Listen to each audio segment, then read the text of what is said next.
Welcome, we're back. It's Thursday and we're here with another live stream of the Hard Rock Show. I'm Andrew. I'm Dave.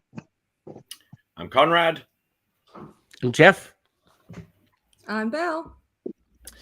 We're all here again. We're going to keep going with what we're going to sort of pick up where we left off last time around a couple of weeks ago. So we're going to do round 7 of our Nordic series, King of the Riff, which is Visions from Stratovarius going up against Once from Nightwish.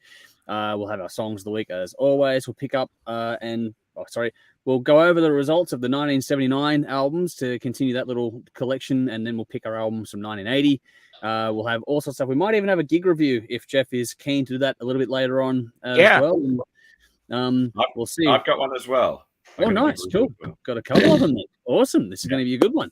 So there's heaps and heaps and heaps to go through tonight, as always. So if you're here, say hi in the comments whenever you do decide to join us.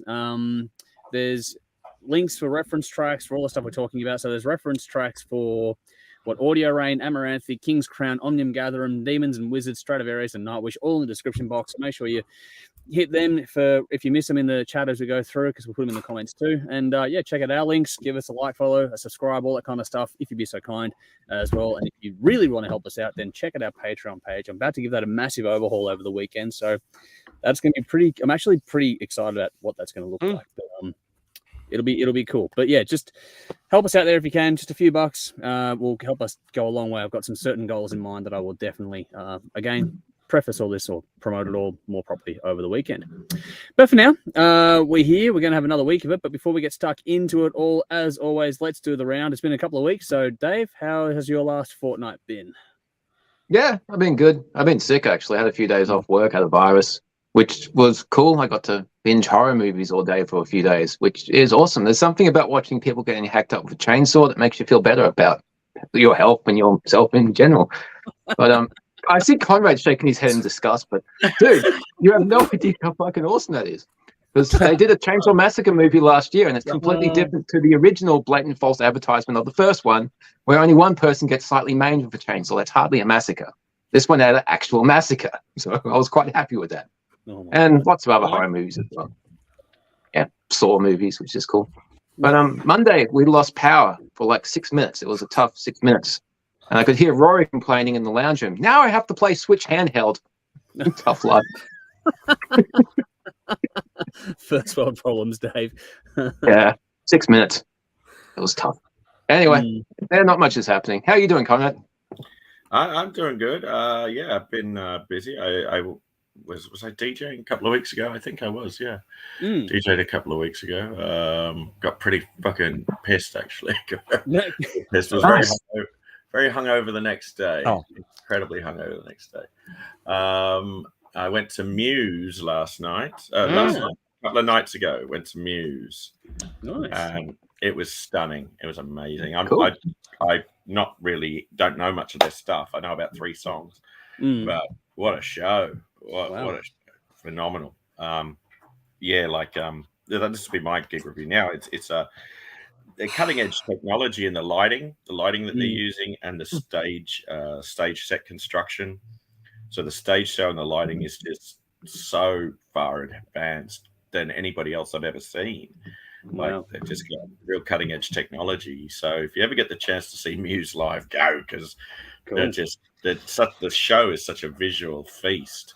Really, so it's a great show. So yeah, that was stunning. Cool. Fuck you, Conrad. Fuck you. I'm so jealous. Yeah. I'm jealous. Well, coming in hot tonight. Here we go. I love you too, Mel. Comments words. Yep. You don't even know much of their stuff. Like, I'm a massive fan. Look, I'm a massive fan. All right. And you go and see them. I knew about 3 songs, but I thoroughly enjoyed every second of it. It was great. It was good. This is Well, Conrad's seen Ghost 3 times and he doesn't even like them. I've never seen them and I like them. So, yeah, fuck you, Conrad. This is going to annoy you even Feeling more. the love, are you? Feeling the love. This is going to annoy you even more, Bill. They were free tickets. All right.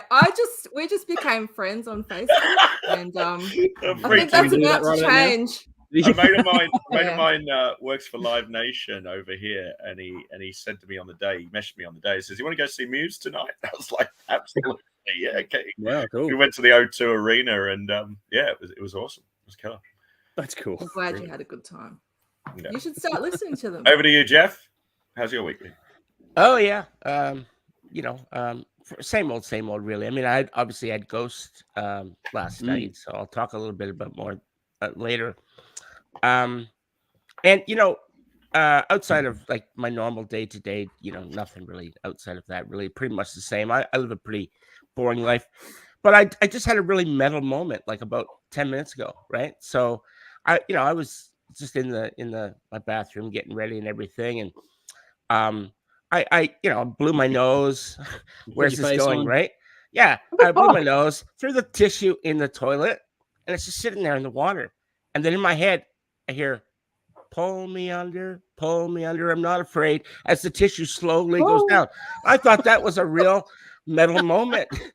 So that's Dream Theater, if anyone out there doesn't know. Yeah. Wow. Oh, Wow. You just never know when it's going to strike. Metal, Yeah. it's Did everywhere. you say metal moment? I thought you said mental moment. No, metal moment. Which, Yeah. I guess I've either had or. lots of mental A moments. heavy metal moment. Heavy metal moment, yeah.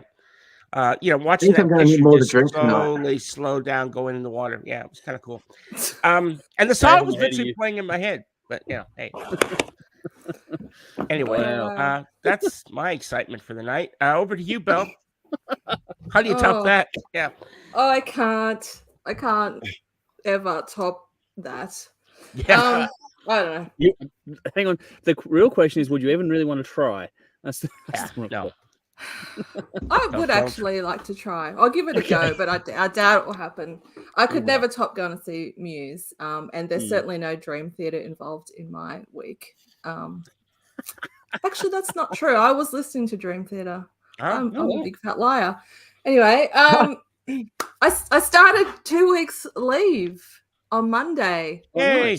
Which, yeah, so I can't believe I'm actually nearly a week in, and I feel like I've only just started, but that's what leave is like, right?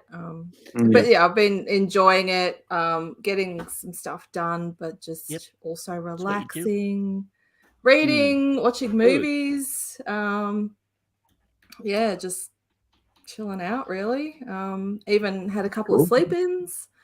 Till like 7, 8 o'clock, which is unheard of. I'm normally up at 6, even on weekends, because you get used to getting your rhythm. up early, so I can't sleep in on weekends.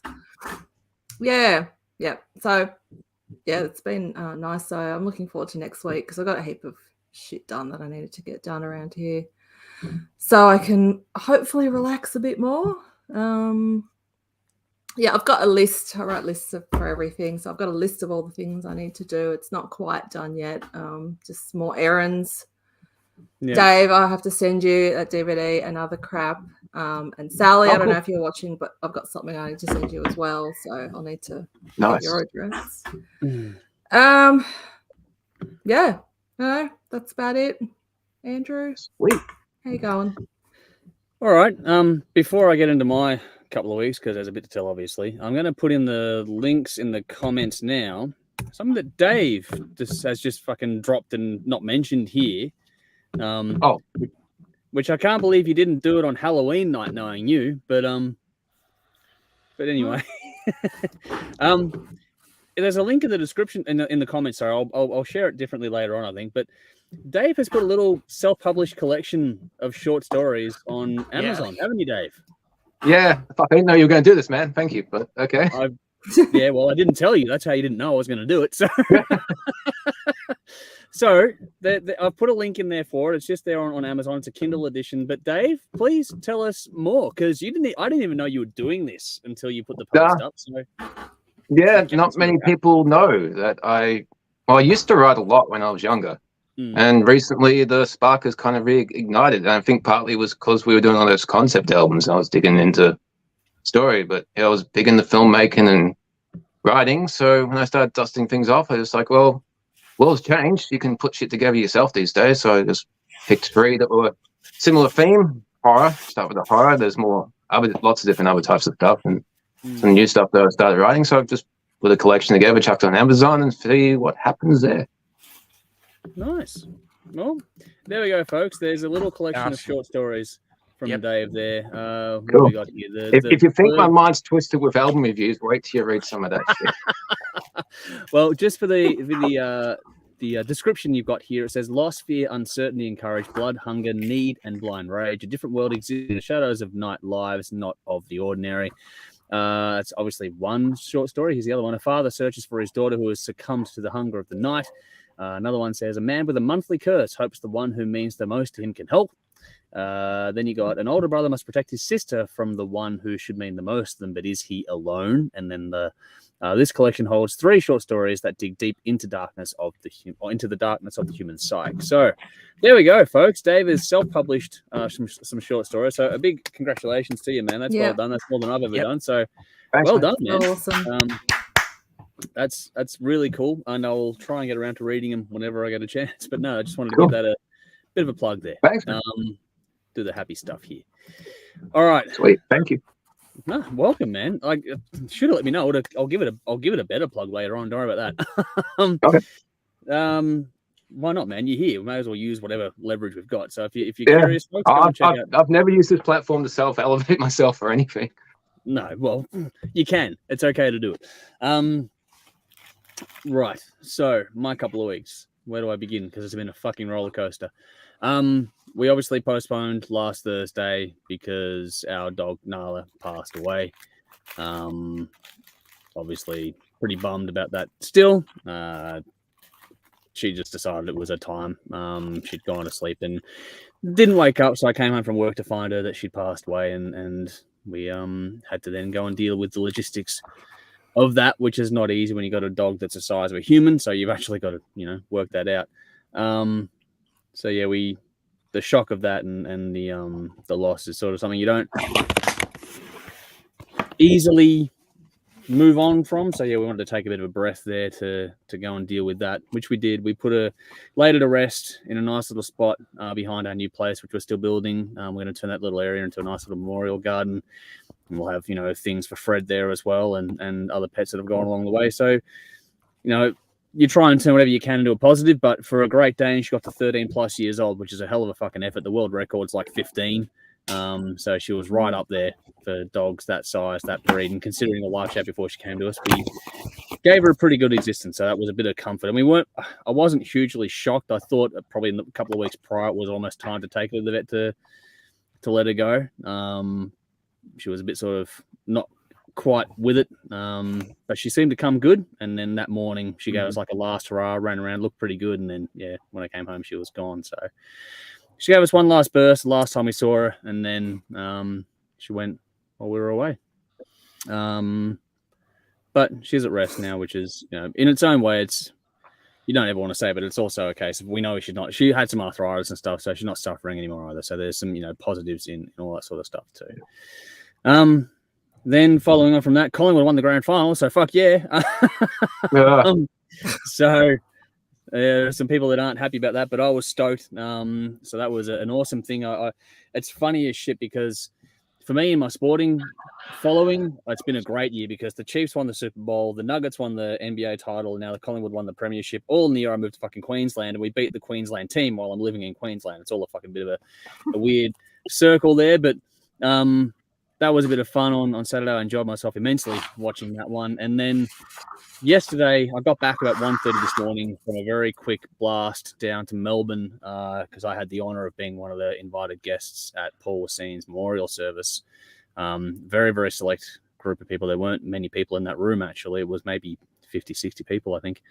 And I won't do the whole name drop thing, but I had a very big case of imposter syndrome, thinking I didn't belong in that room with the people that were there, the caliber of musicians that were in the room. But it was a wonderful, lovely service. I'm honored to have been invited. It was a really lovely thing to go and be a part of. And just again, I know we've got a TV episode dedicated to Paul and the Jets coming up shortly. But just again, I know I said it last time around, but just our condolences again. And Charlie in particular, who you can tell is suffering. So I hope you're doing as well as you can. Same with Tanya as well, and his kids and that kind of stuff, his dogs, all that sort of shit. So yeah, no, he was an awesome character, and they set the tone pretty well with, you know, the heartfelt stuff, but some good funny stories in there too, which is sort of what you want out of a memorial service. So no, it was done very, very well. A bit knackered today because I got up at like 5:30 in the morning. No, I left at 5:30 in the morning and got back at 1:30 in the morning. So it was a very, very big day, and sort of tried to catch up on a bit of rest today. But now we'll do this one, and I'll just keep getting back into the grind. But that's, yeah, it's been an up and down roller coaster kind of couple of weeks. Back into the swing of things now. Everything's good. Can't complain. Everything's, you know, overall pretty good. It's just, yeah, I've had a bit of some things to take care of. And yeah, so now we're back into the swing of it. So here we go. Speaking of, let's go to some comments. We've got quite a few here to get through, actually. So Nicole's here saying, good evening all. Good to see you. Where's it coming up on the screen? There it is. Cool. Same with Rowan. Good to see you as well, buddy. Andrew's saying, hello all. Hope you're all well. Well, we are. Hope you are as well. Michael's here saying, good evening, everyone. Good to see you too. Darren saying, hey all. Good to see you again. Same with Gear. Gear's hello from Norway and Viking Queen. Good to see you again. And we got Guy. Guy saying, hi, omnipotent standing rockers. Greetings from Denmark. Yeah. So there we go. Good to see you again, buddy. Hopefully you're keeping well over there. But Guy said, Conrad, do you do Hetfield impersonations? Yeah. No. Never.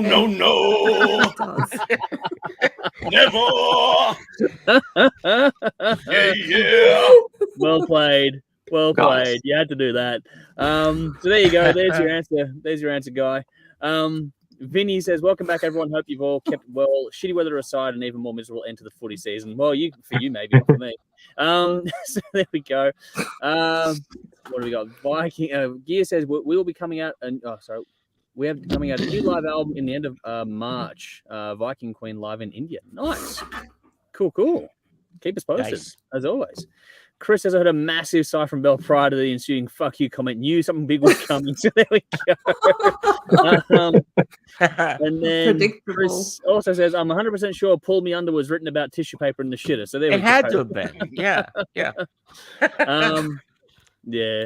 Man family, g'day all. Congrats to Collingwood and to Kiss. That's thank you, I guess. But yeah, no, I was happy to see that all go through. But Andrew says, the thing works. I'm interested with me a second. I'm just going to run away for 5 minutes. All good. All right, Andrew, it's coming. Yeah, it's coming. I'm interested in Jeff's review of Ghost from last night's performance because I was there as well. So we'll see how that one goes. Sally's here saying, hey guys, good to see you as well. But Adam says, how good is the new sunk loader? I haven't checked it out yet, unfortunately. I do want to. I haven't checked it out yet. But no. On the to-do list. Check that out. Sure. Oh, yep, Bell's making notes, so here we go. Jolly says, hi, Hard Rock crew. Sorry, Andrew, I can't watch tonight, but done my homework for the likes, dislikes, etc. I'm passing my info on to hubby to pass on for me tonight. I'll catch up later. My prayers go to you and your family, and hope all of you tonight are well. Yes, I am. Yes, no COVID, back to the real one. Yeah, cheers. Okay, good. I'm glad to hear you're doing well. Thank you for the kind words, and hopefully you get to catch up and enjoy yourself later on. We look forward to hubby passing on your thoughts as the work goes on here tonight. Man family says Owen Penrith. Yeah, I think they won the NRL title, so there we go. Chris says I'm going to chat to my mate Morgan Freeman to get him to narrate Dave's audiobook. So there we go. Cool. What you should do, Dave, is get it like doing like an AI fake thing of you of him narrating your story. That sounds horrible. Could narrate it yourself. But here we go. Rowan says, nice one, Dave. Nicole says, well done, Dave. Same with Andrew saying, congratulations, Dave. Hope the book goes well. Sally says, very impressive. And Rowan's gone, nah, yeah, she left us, unfortunately. Vinny says, I'll be reading them, Dave, as long as I get to blow into a tissue like Jeff described afterwards. You might need to. Oh, dear. Comes with a free bottle of lube as well, yeah. We're off to a good start. Darren says, sorry to hear that. No, thank you. And same with Chris says, sorry, condolences. Dogs are the best people. Dogs honestly are, and I tend to find that for me personally, I tend to grieve them harder than people, if that makes sense. People you feel like you get a conversation back and forth with. The dogs, you do get a conversation, but you just know that their love is so unreserved, it's not even close to funny. So you just do the best you can for them, and that's how we do it. But moving on, Adam says, Chris, I feel like my mate David Attenborough would be more suited to Dave's story narration there. So get in the comments and let us know who you'd like to hear narrate Dave's short story collection. That would be interesting, just for some fun there. Vincent Price, if he was still around. Oh, Wes Craven. Very cool. Mm. Very cool. Robert England, the guy that plays. That's the one. Oh, Yeah. yeah, it does Freddy Krueger. Yeah. Yeah. How about Yep. Bobcat Goldthwait? That'd be good. Gilbert Godfrey. Yeah. Oh, that would be great. Chris says Samuel L. Jackson. See what? Oh, there's not enough motherfuckers in it. Yeah. He can add them. Yeah, well, give him free license to do it. Go the fuck to sleep. Do that one as well. What's happened to Conrad?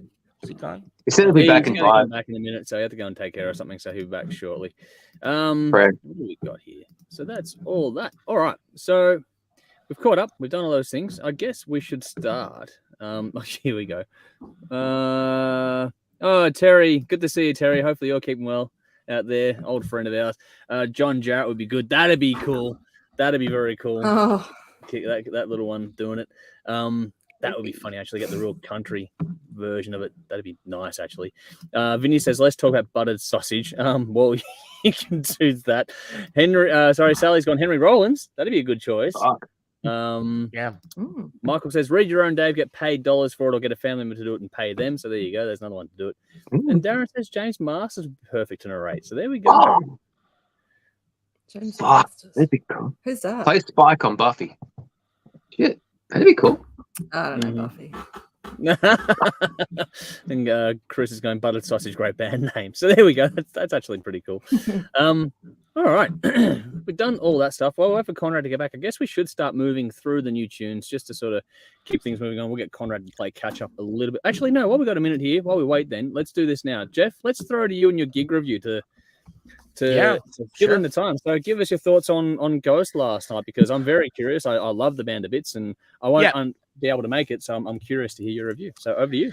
Well, so we got there fairly early. Me and my mate got up there, and his missus drove us up, and so we got there, and there was plenty of time. And of course, for those who didn't know, so originally the gig was supposed to be at Margaret Court Arena, but then due to the overwhelming response that they got, they changed it to the John Cain Arena, which holds about an additional 3,000 or 4,000 on top of it. So so we got there, and then we waited out in the foyer. We waited and waited and waited and wait. They kept coming up on the announcement saying, sorry folks, there's been a delay, this will be coming shortly, and so we must have waited almost, I would say, inside, just waiting to go in an hour. Wow. So I'm like, there's no way this concert, something's going on. Seriously, something's happening. And then we got in there, and I guess by the time we got sitting down, it was about 8:30ish somewhere. And I'm like saying to my mate, I'm saying, there's no way. There's just no way. There's not enough time for the Southeastern Desert Metal Band to play. Yep. They're not going to be playing tonight. And that's what happened. There's some really weird, eerie music played for a good, half an hour. It was just like this weird piano organ music playing. And you could see there was a guy on stage, and where we were sitting, we could actually look down. I used my phone and I zoomed in, and this guy playing this weird music. So there had been some major technical issues. And then all of a sudden, the intro to, the Impera album, whatever that intro song, the very first song, starts blasting, and then of course goes right into Kaisarian. And it was just it was great. I really think it was good. There were some technical issues. We could hear some, like, the guitars cutting in and out, the vocals were cutting in and out a little bit for a little while. It seemed to settle down. I don't know if there was some guys doing some things in the background. Whatever happened, unfortunately didn't get to see that other opening band. I was kind of looking forward to them. And they basically, if you're going to play in Melbourne, you're pretty much done at 11. You go over that, and it's going to cost thousands of dollars in fees and shit. So, but yeah, look, all in all, it was a really good concert. they kept announcing, going in before we got in there, that absolutely no recording devices. If you were caught with anything, you were out. Like, seriously. Wow. And that they would be looking around. They had security watching the audience and shit. I'm like, that's fucked up. I've never seen it. And just to get in, everybody had to go through a screening process with the waving the wand, take everything out. I've never seen that before at a concert. Been a lot of concerts, never seen that. Wow. So they're going, beep, beep, beep. What do you got in your pocket? And all that shit. There was really high security.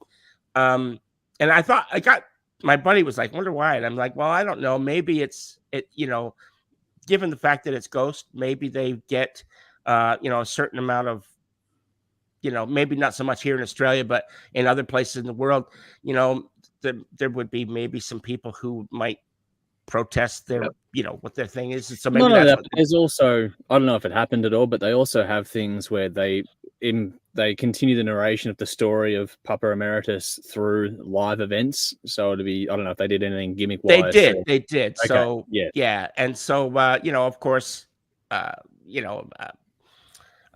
Tobias coming out and stuff and dressing up in Cardinal Copia, but he's actually moved on from that, but he's still wearing that sort of thing. And then the song Miasma, the instrumental with the saxophone.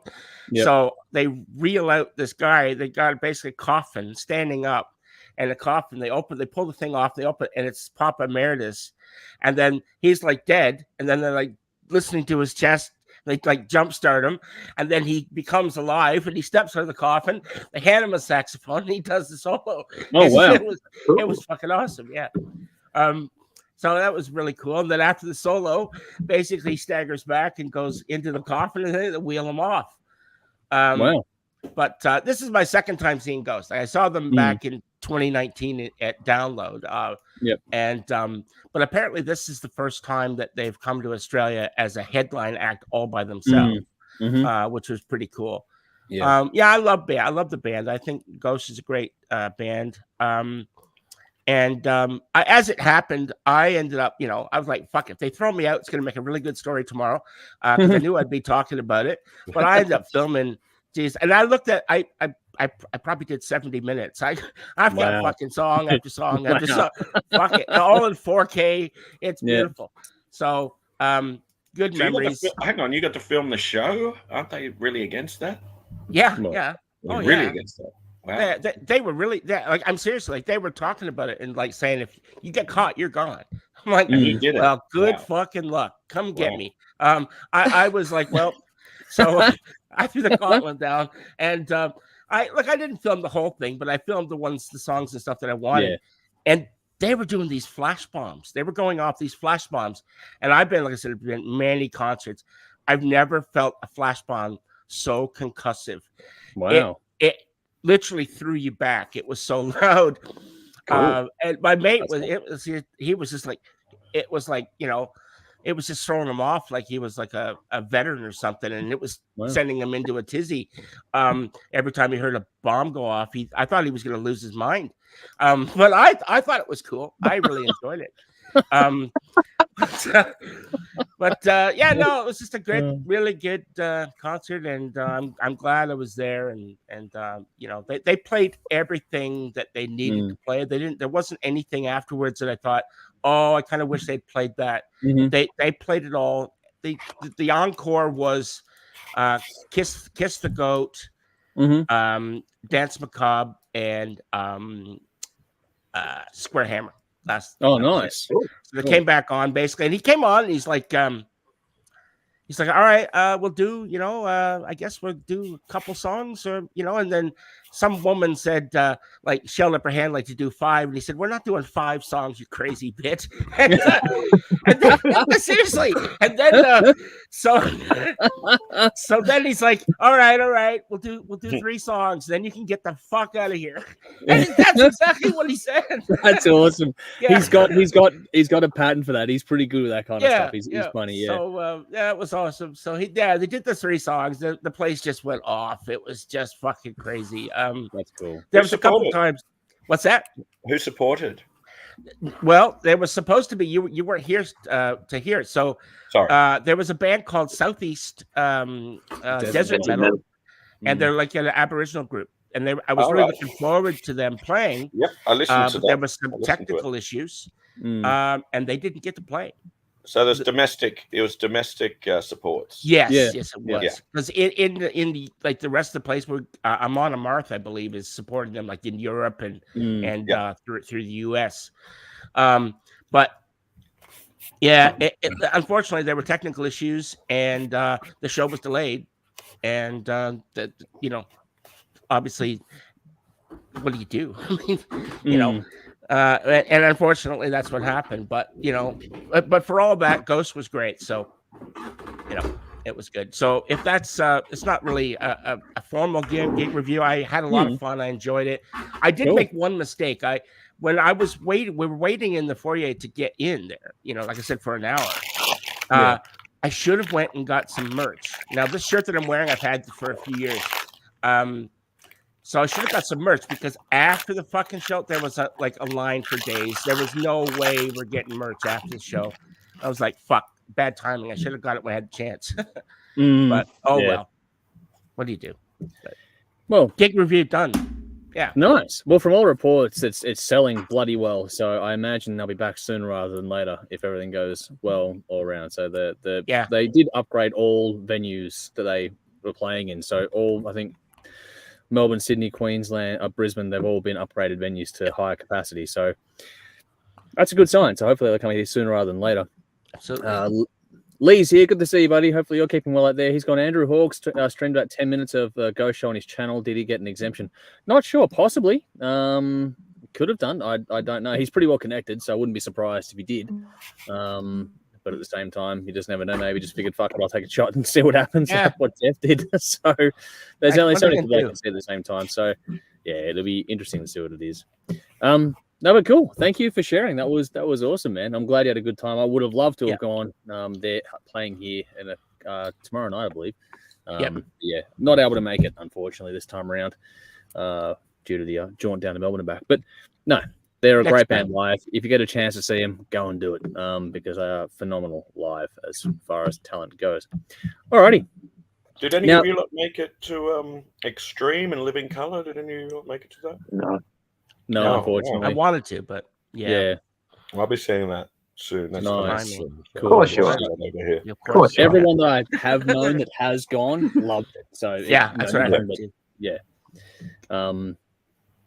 No, unfortunately, it's a bit trickier up here than it was in Melbourne for me. Like, money is just because we're building a house, you just got X amount to go around, and that's what you got to do. But then just also the logistics, as most shows are like 2 hours away, so I got to work it out and see if I'm really going to drive 2 hours to go to a show. I will. There's some things like Jodie's already got wanting tickets for there's a tour coming next year which has Incubus playing, so she wants to definitely go and see that. So that'll be something that'll be on the to-do list in the new year as well.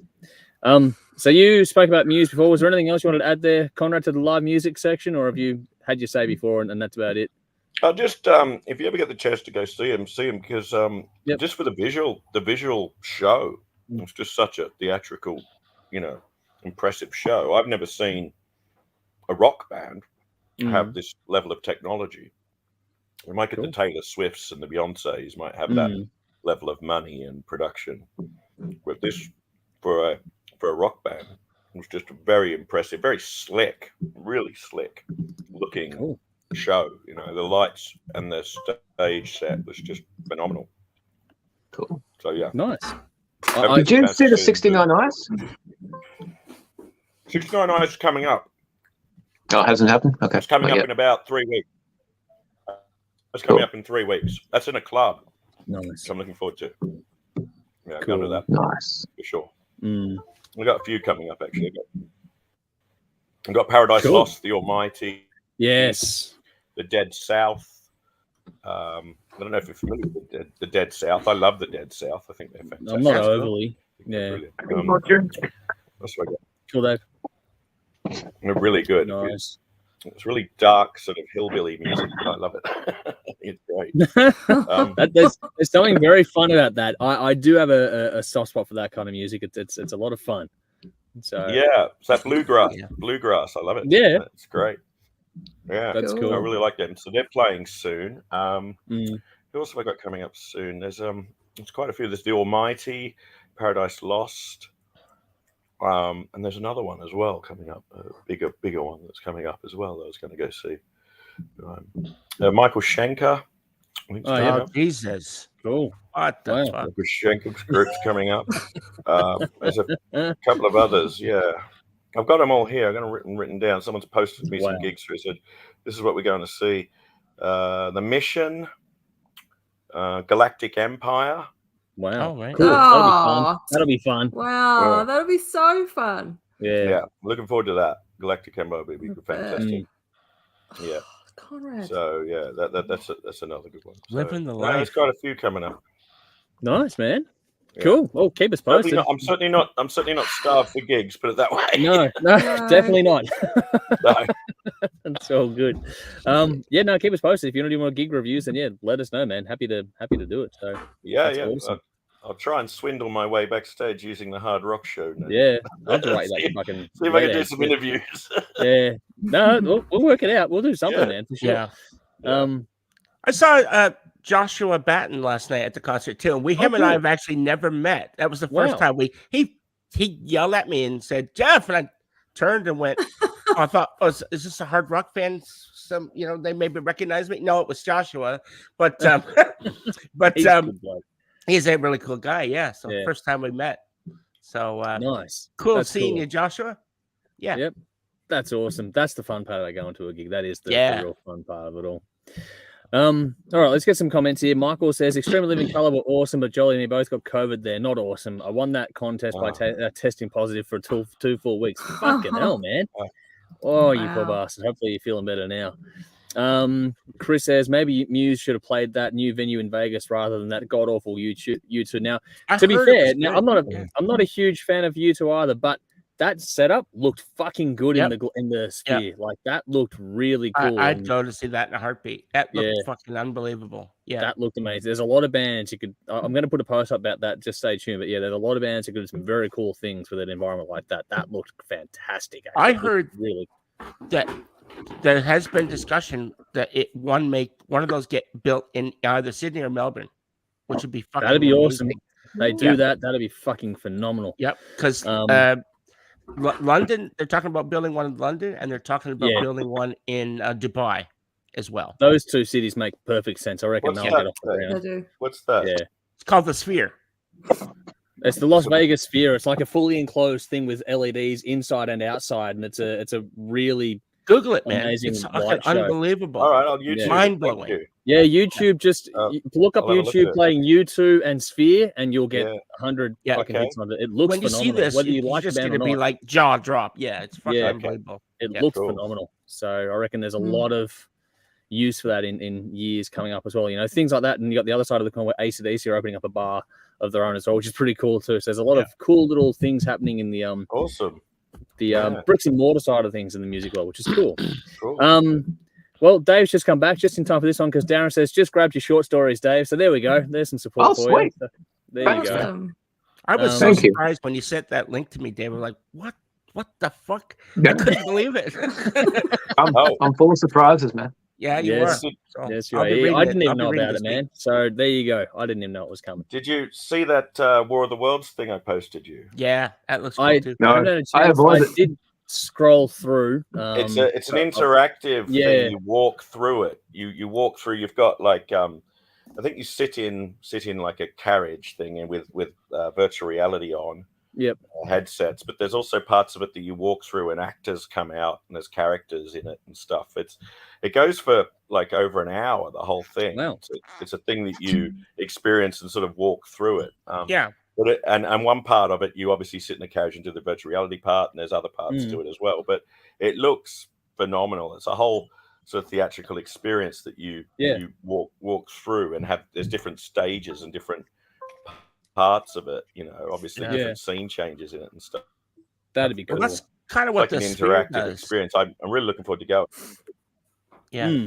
All right. The Sphere does that without the goggles, but apparently the Sphere it was well over $2 billion US to build. So it's an interactive experience.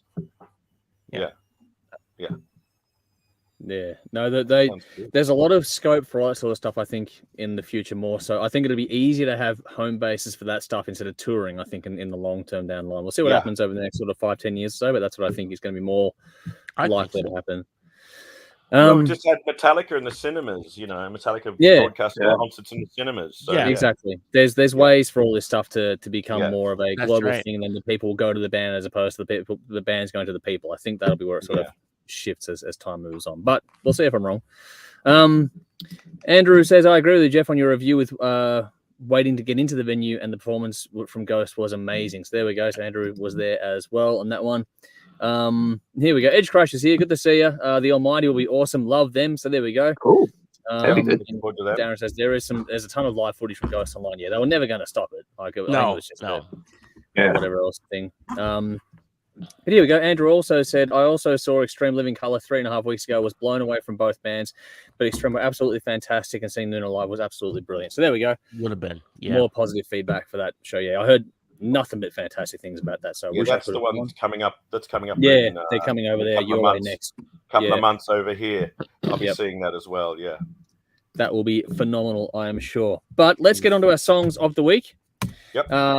In the description box, as always, there'll be links. But in the comments now, I've just shared a link for the latest video from Omnium Gatherum, which is a song called Love Lawn. This is Belle's choice of the week. So this is Omnium Gatherum, Love Lawn. It's in the comments now in the description box. So go and check it out. It's from the Slasher EP, which was released back in June from the Finnish band that we have covered on the show before. But Belle, this is your choice. So you go first. Tell us how you found it and what you think. All right. Okay. Sorry, I'm just getting my notes. Okay. All right. So again, YouTube. I find all my stuff on YouTube, which I mean, I go looking. I tend not to have something ready to go these days, but it works because I find some really good stuff, including this. So, what have I written? Okay, so when I first listened to the intro, I thought with this song that I knew exactly what I was, what kind of song it was going to be. But like it sounded like an 80s rock ballad, like a metal ballad, like a Whitesnake or a Def Leppard, just kind of, those happy-ish chords and nice guitar melody, and it just kind of kicked along and something frontiersy, right, Jeff? Yes. And so then this unexpected twist came in, and that was those deep, croaky spoken vocals. I thought, oh wow, because I was enjoying it. I thought, this is cool. I'll listen to it anyway. And I thought, this is a little dark now. And it, from that, I thought, okay, where is this going? I kind of gave it a little bit of a goth edge, I thought. This is cool. Definitely. And then harsh vocals kick in. I just thought, what the fuck? Because you've got this kind of Whitesnakey music and these harsh vocals together. And I'm trying to think of another band that have done that, and I mean, it might just be me that's sort of hearing the music in a Def Leppard, Whitesnake kind of vein, but that's what I heard, and that paired with harsh vocals was just kind of blew my mind a little bit. Cool. It's like this genre and this genre kind of pulled together, and I thought it was great, and I want to hear more of that. I think David Coverdale needs to work on his growls and put something out with Whitesnake. How cool would that be? That would be funny. That'd be awesome. Can't see it happening, but if anyone knows him, please put forward the suggestion. AI world, we could do it in AI. No, I don't want AI. Fuck AI. I want David. I'm just saying, let's not do this. Okay, let's keep it going. We've done this before. I was pro AI as well, but that was really to make a point. But anyway, so look, even this shift into more moody and even a bit proggy kind of sounding, the song retained its continuity when it went a bit darker. So it just ease the way back into the verses. I just really love the fullness of this band's sound.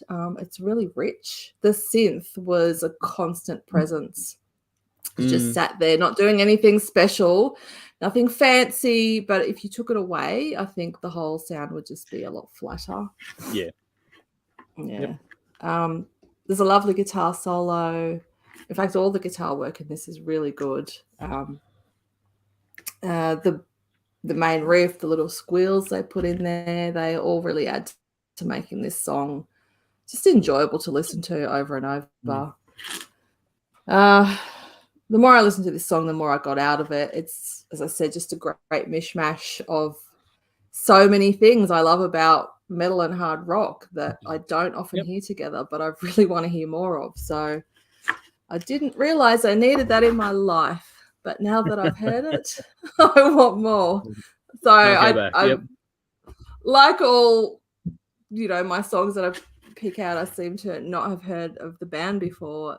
So I don't know if you guys know of them and if this is a typical example of what they put out. And I haven't gone on to listen to any other songs, but I wouldn't call it typical, but it's not surprising, if that makes sense. So if you explore the catalog, you'll get more. You'll get what I'm saying. It's not what they typically do, but it's not a huge shock either. Dave, would you agree with that? I don't know them.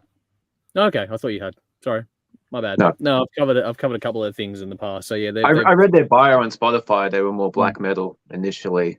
Yeah. So the growly shit makes sense. They're definitely influenced. Was a surprise. Yeah, they've progressed a lot over the time according to the bio. Yeah. Black metal to this. Yep. Yeah. Cool. Wow. Nordic bands. Keep bringing it. Yep. Love it. Well, there is an EP out there for this one, Belle. So go and check out the EP and just work your way backwards. I think you'll be pretty happy with this band. All right. Cool. Knowing your taste. I loved it. All righty. Thank you. Let's go to Jeff next. How'd you go with this one? Okay. So I wrote a little thing. I'll read it. Okay. So from the opening musical pitch, and then the band kicks in, you immediately imagine how you perceive how this band should sound from the way they look. And then the singer starts, and I immediately got this typo negative groove thing happening. And it was just like, yeah, wow. But then the band itself, for me, really subverted the expectations that I had. You get a sound that, to me, it kind of, I'd never really heard anything quite like it. And musically, I thought, like, from a band, I could actually hear, Dave may disagree with this, but I could hear Eclipse in here musically, not vocally, musically. And so very strong melodic. That's where they're going from. From a musical standpoint, it was very, very melodic. And then of course the vocals throw a curveball. And so you don't, when he starts singing, and it goes into that low register, I was just like, wow, like who the fuck are these guys? It really hit me because I didn't expect it, and I think that's where its strength lies. I don't think I've ever heard anything like it before, and I love the fact that visually I was watching all the guitar players play, and I love the music of the solo and the sort of thing that you were playing. What they were playing. The one guy was playing a Jackson Rhodes, which immediately had my heart. The guitar, and it was an actual Jackson Rhodes. It wasn't just like one of those knockoff ones. This was an actual, so that was a little nod to Mr. Randy out there. And everyone knows I love Randy. So, I absolutely love this. It's completely unique in the way that they've delivered this. Because once again, visually, it's you imagine when you see them, there's no way they're going to come out and sound the way they do, which is really kind of cool. And I liked it a lot. So this was the standout for me, Belle. I gave this 10 out of 10. I loved it. Loved it a lot. Nice. So, really good. Yeah. Nice. All right. Well, the shoe fits, Nice. All right, we're off to a good start. Let's go to Conrad next. How'd you go? Oh God. Payback. Here we go. Yeah, look, I don't know. This just didn't.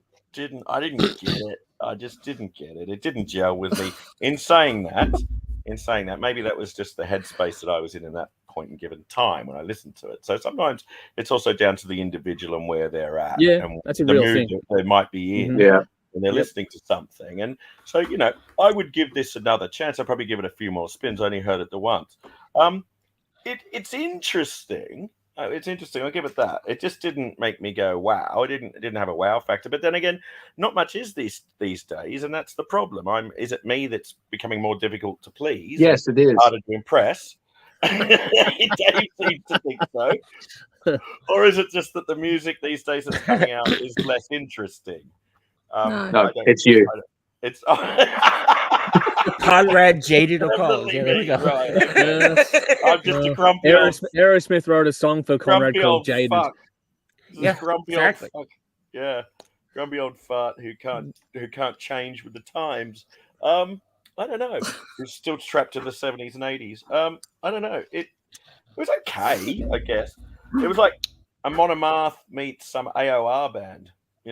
That's actually not a bad way to describe it. That makes sense. Yeah, I'll pay that. A Monomath plus some AOR band. Yep, I'll pay that. They got a lot of money behind them. Certainly got a lot of money behind them. Click was really lavish. They've been doing it for a while. They've been pretty successful for a while. Yeah, so it looks like they got a bit of money behind them, definitely. Yeah. Look, I'd probably go and see it. I'd definitely go see it live. Nice. I probably So if I get the opportunity to, if they're on a festival or something, I'd check them out definitely. Yeah. I've heard they're really good live. Nikki became a huge fan of them. They did a tour down here with Orpheus Omega, and Nikki saw them and became a diehard fan straight away the second she saw them live. So very impressive from everything that I've heard. So there we go. Nice. All right.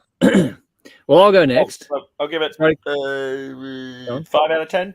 Yeah, cool. That's all right. Sitting on the fence on that one. No, but I'm.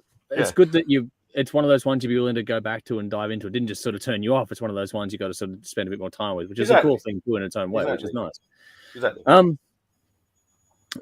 For me, this is dark yet really melodic. The band is sort of. I have followed the band for a little while, and they're showcasing their softer side more than usual on this one. But like I said before, it does make sense if you follow their journey for a while. This one has an almost crooning sort of a quality to it, which is quite remarkable. It reminds me of Typo Negative. I got that vibe for sure, same as Jeff mentioned there as well. I don't know if Dave got the same thing, but I definitely got a Typo Negative. Not Typo. Wow, no. Okay, cool. Did you he doesn't growl. Didn't get him, did you? No. Okay, cool. I get what you mean by not growling, but the melodic deep vocal part was what sort of put me in mind of that, not the growling part, but the clean part. It's a really glossy sound. I enjoyed the clarity and the balance along with the depth in this one sonically, and there's great tones, especially in the guitar with this one. There's growls, which you expect from this band. If you do know them, you do expect that from them, but they never lose their sense of melody, which is really cool. And it's really interesting because I don't think we get a lot that's quite like this. You get some stuff. There's a lot of melodic death metal, which is what these guys fall into, but getting this sort of really croony sort of side, and then the growly side. But even the growly side wasn't nuts. Like it wasn't a blast beat kind of a song. It was just a really heavy intensity to it, which is cool. There's lots of weight to it, not blasting, which is you don't get a lot like this one in particular.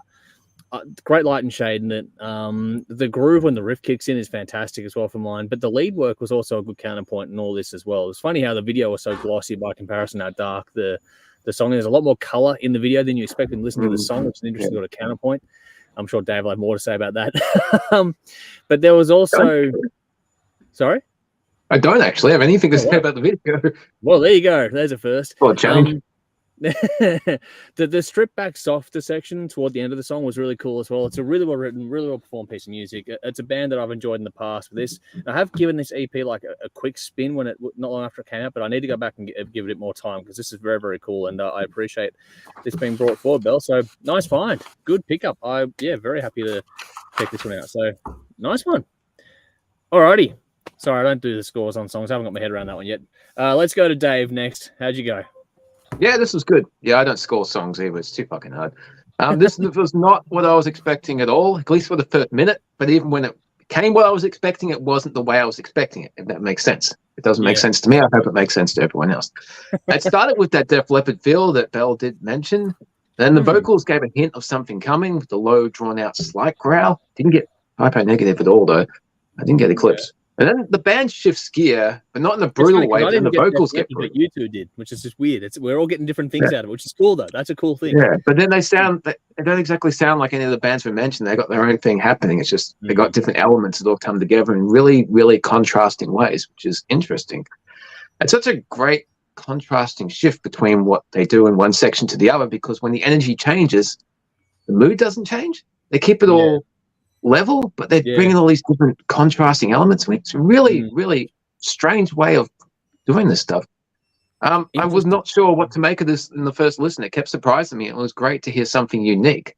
The solos were fucking beautiful. There's two of them. They're very melodic, and they were contrasting to the heavier verses. And it's interesting how well the harsh vocals worked over the proggy elements. The lyrics were really inspiring too when you actually read them. It was just like, whoa, shit. Dark vibe and harshly presented, but really uplifting lyrics. So, I don't know much about this band, but I don't know if it's all like this, but this was really cool. It was a good find. So thanks, Belle. Win. I'm not. I don't score songs. I'm not an expert, but I know that this is it's a bit different for them, but it's a natural progression for what they've been doing in the past. So if you go back through the catalog, don't expect a lot of this, but it'll make sense when you listen to the catalog as to how they got to this point, if that makes sense. Yeah, I was surprised because I read the bio on Spotify while I was reading this, while I was listening to it on the first listen. Like, this doesn't sound like the band they're describing. Yeah, no, it's a little bit, it's a different switch for them, but no, it was a good little trick there. All right, let's see what the audience have to say here on this one. Chris, back to the Extreme gig for a second. Extreme with Mr. Big a bunch of years back was amazing. Nuno, Gilbert, and Sheeny all one night was insane. That gig went off. Everyone, I was at that. I think, everyone loved that one. No, I saw them over here. So I saw Mr. Big over here. Yep. Very good. Yeah, no, the ones in Melbourne went absolutely off. Everyone I know went to those, and they loved it to bits. Michael says, I'm Jolie's secretary, which she did tell us that early on. She said she heard some Def Leppard as well. I didn't get that, but other people are, which is cool. And she thought if a female sang it, it would be incredible if sung in the opera style. That would be interesting too. And you could hear that working with the composition too, I reckon. That would be intriguing, actually. Rowan says, this reminds me a lot of a band I listened to back in the 90s or late 90s, but I can't think of which band it would have been. Really similar, though. Okay, cool. If you find out, let us know. Adrian says, love the guitar solo with the arpeggios, has an Yngwie lead feel to it, which is cool. Michael said, music is great, vocal style, and this not what I'd listen to, but be a good track to use on a film, perhaps. It has that sort of a vibe. It does have that score kind of feel to it. Darren says, love these guys. It's a bit different from the earlier stuff. Yeah, it is. But I think it's well done, though. Vinny says, exactly as you put it, I heard the Def Leppard in the beginning also. Belle just can't do the Strepsils vocals, I'm afraid. So there we go. Oh, that's a good call, Vinny. What do we got here? Adrian says, very cool Jackson guitar as well. Spot on about the guitar playing and the guitar itself, which is cool. Darren says, not a typical song, generally mellow death, which is what they are in most of their works. But Darren says, I want that guitar. Next purchase, I'm getting a Flying V guitar. So we're getting a lot of love for the guitar here. Vinny says, I want Conrad's laugh as my ringtone. I'll let you to work that out.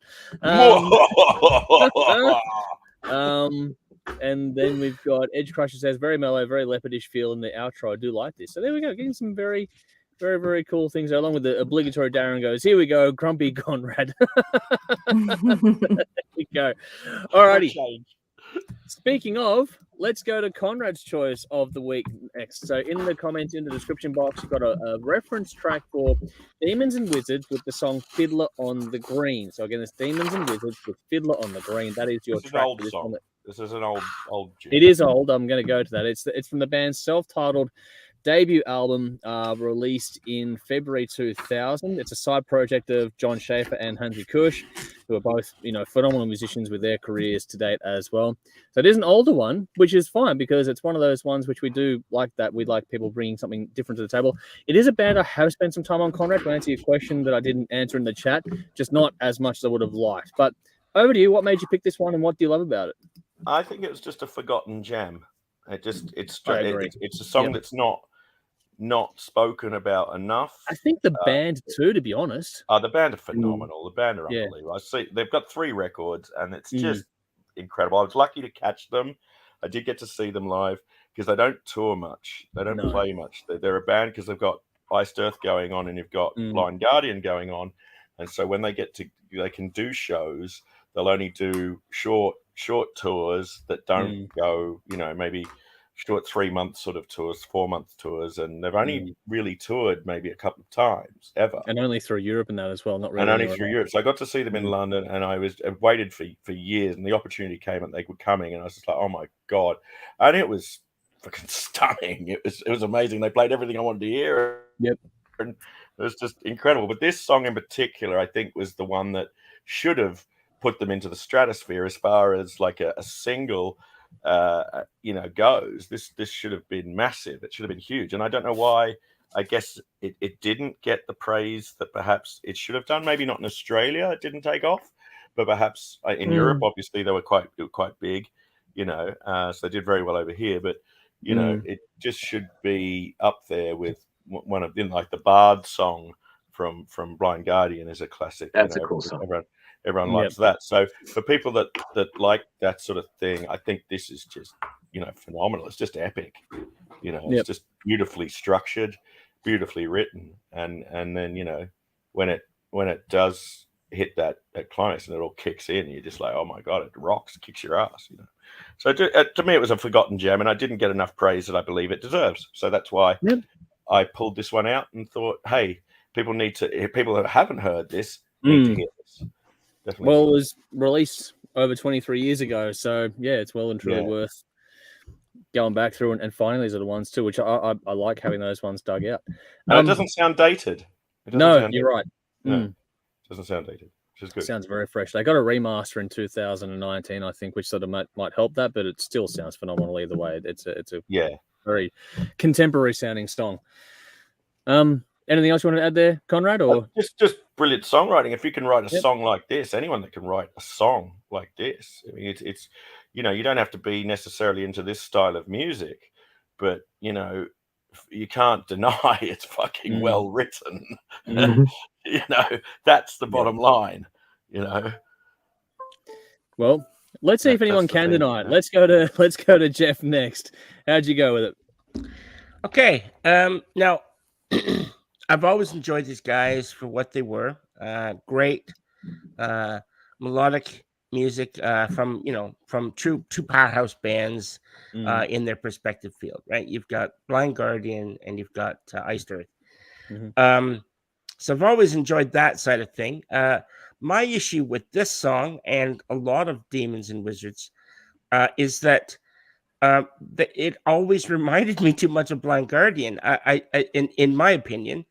And I don't think that musically Schaefer has strayed too far from what he's already established, or from what the music had done in Blind Guardian. So it's like, I'm like, why is this band? Why do they exist? Because if you're just going to be, I think for me, it's the singer from Blind Guardian, Hansi. He's got a very, very distinct vocal, and he could sing fucking lullabies, and it would sound like Blind Guardian, and well, in fact, they have. So that to me has been like sort of where it sort of. I don't think that they were bringing anything unique to the table. Great songs, but nothing that I haven't heard before. I think with Blind Guardian, I don't hear a lot of Iced Earth here. You hear a lot of Blind Guardian sounds, and especially in this. This is I read about what the story was about. Apparently, it was about him witnessing a car crash. And that's what it was about. It was about witnessing a car crash, and it really struck him. It's heavy. So quite heavy topic. And I think that it's a shame, because I felt that for me, because Hansi brings so much of that sound of Blind Guardian that we instantly know, right? I mean, you hear his vocal and you just immediately, oh, it's Blind Guardian. And if you had your eyes closed and you didn't know that this wasn't Blind Guardian, you might think it was Blind Guardian, and that I think course. is, and that to me takes away from, well, why does this band exist? And so that's just sort of how I see it and hear it, and you know, I think that I like the bands individually, but for me, yeah, it comes down to this just doesn't tick or scratch that itch for me. It's like, well, I'll just go listen to Blind Guardian or Iced Earth or whatever. And I think that for me, Demons and Wizards shouldn't exist as a band. Wow. They're not carving out anything. They're not breaking. They don't have to break new ground. They don't have to reinvent the wheel. I understand that. But if you close your eyes and you didn't know and you thought it was Blind Guardian, then what's the fucking point? What are they trying to say? Yeah, but it's still good nevertheless. Oh, I agree, but it's a side project, man. It's just fun. It's just musicians getting together and playing some music together. It doesn't have to be anything fresh or unique. It's just if they want to do that, then surely you can appreciate it for the fact that it's good music. I do appreciate it for what it is. I just don't think that it's needed. I think you could. They're not a main band. They're not going to tour the fucking world. It's just two guys getting together, playing some music together, and writing cool songs. Yeah, but it has to be. Don't overcomplicate this shit. I mean, especially the guy from Singer. You can do that in Blind Guardian already. Why does he need to join this band? Yeah, so that's just for me. Once again, this is just my view, and I don't get this is good.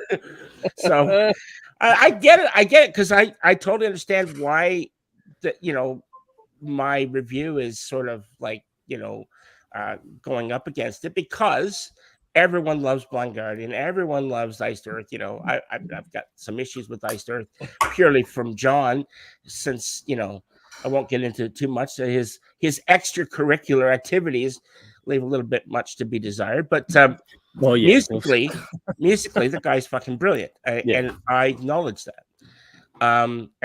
So for me, that's what it comes down to. I was like, well, okay. If this was on a Blind Guardian song, if this was a song was on Blind Guardian album, I wouldn't, you know, it would be exactly the same. So it's a fair point. I think it's a fair point to raise it. So look, I know you guys don't review. This was sort of like Conrad. You know, I felt like this was a 6.5, a little above average for what it was. It was, the song itself is good, but it could have just as easily been on a Blind Guardian album. No. Okay. Cool. Well, there we go. It's funny how that worked out.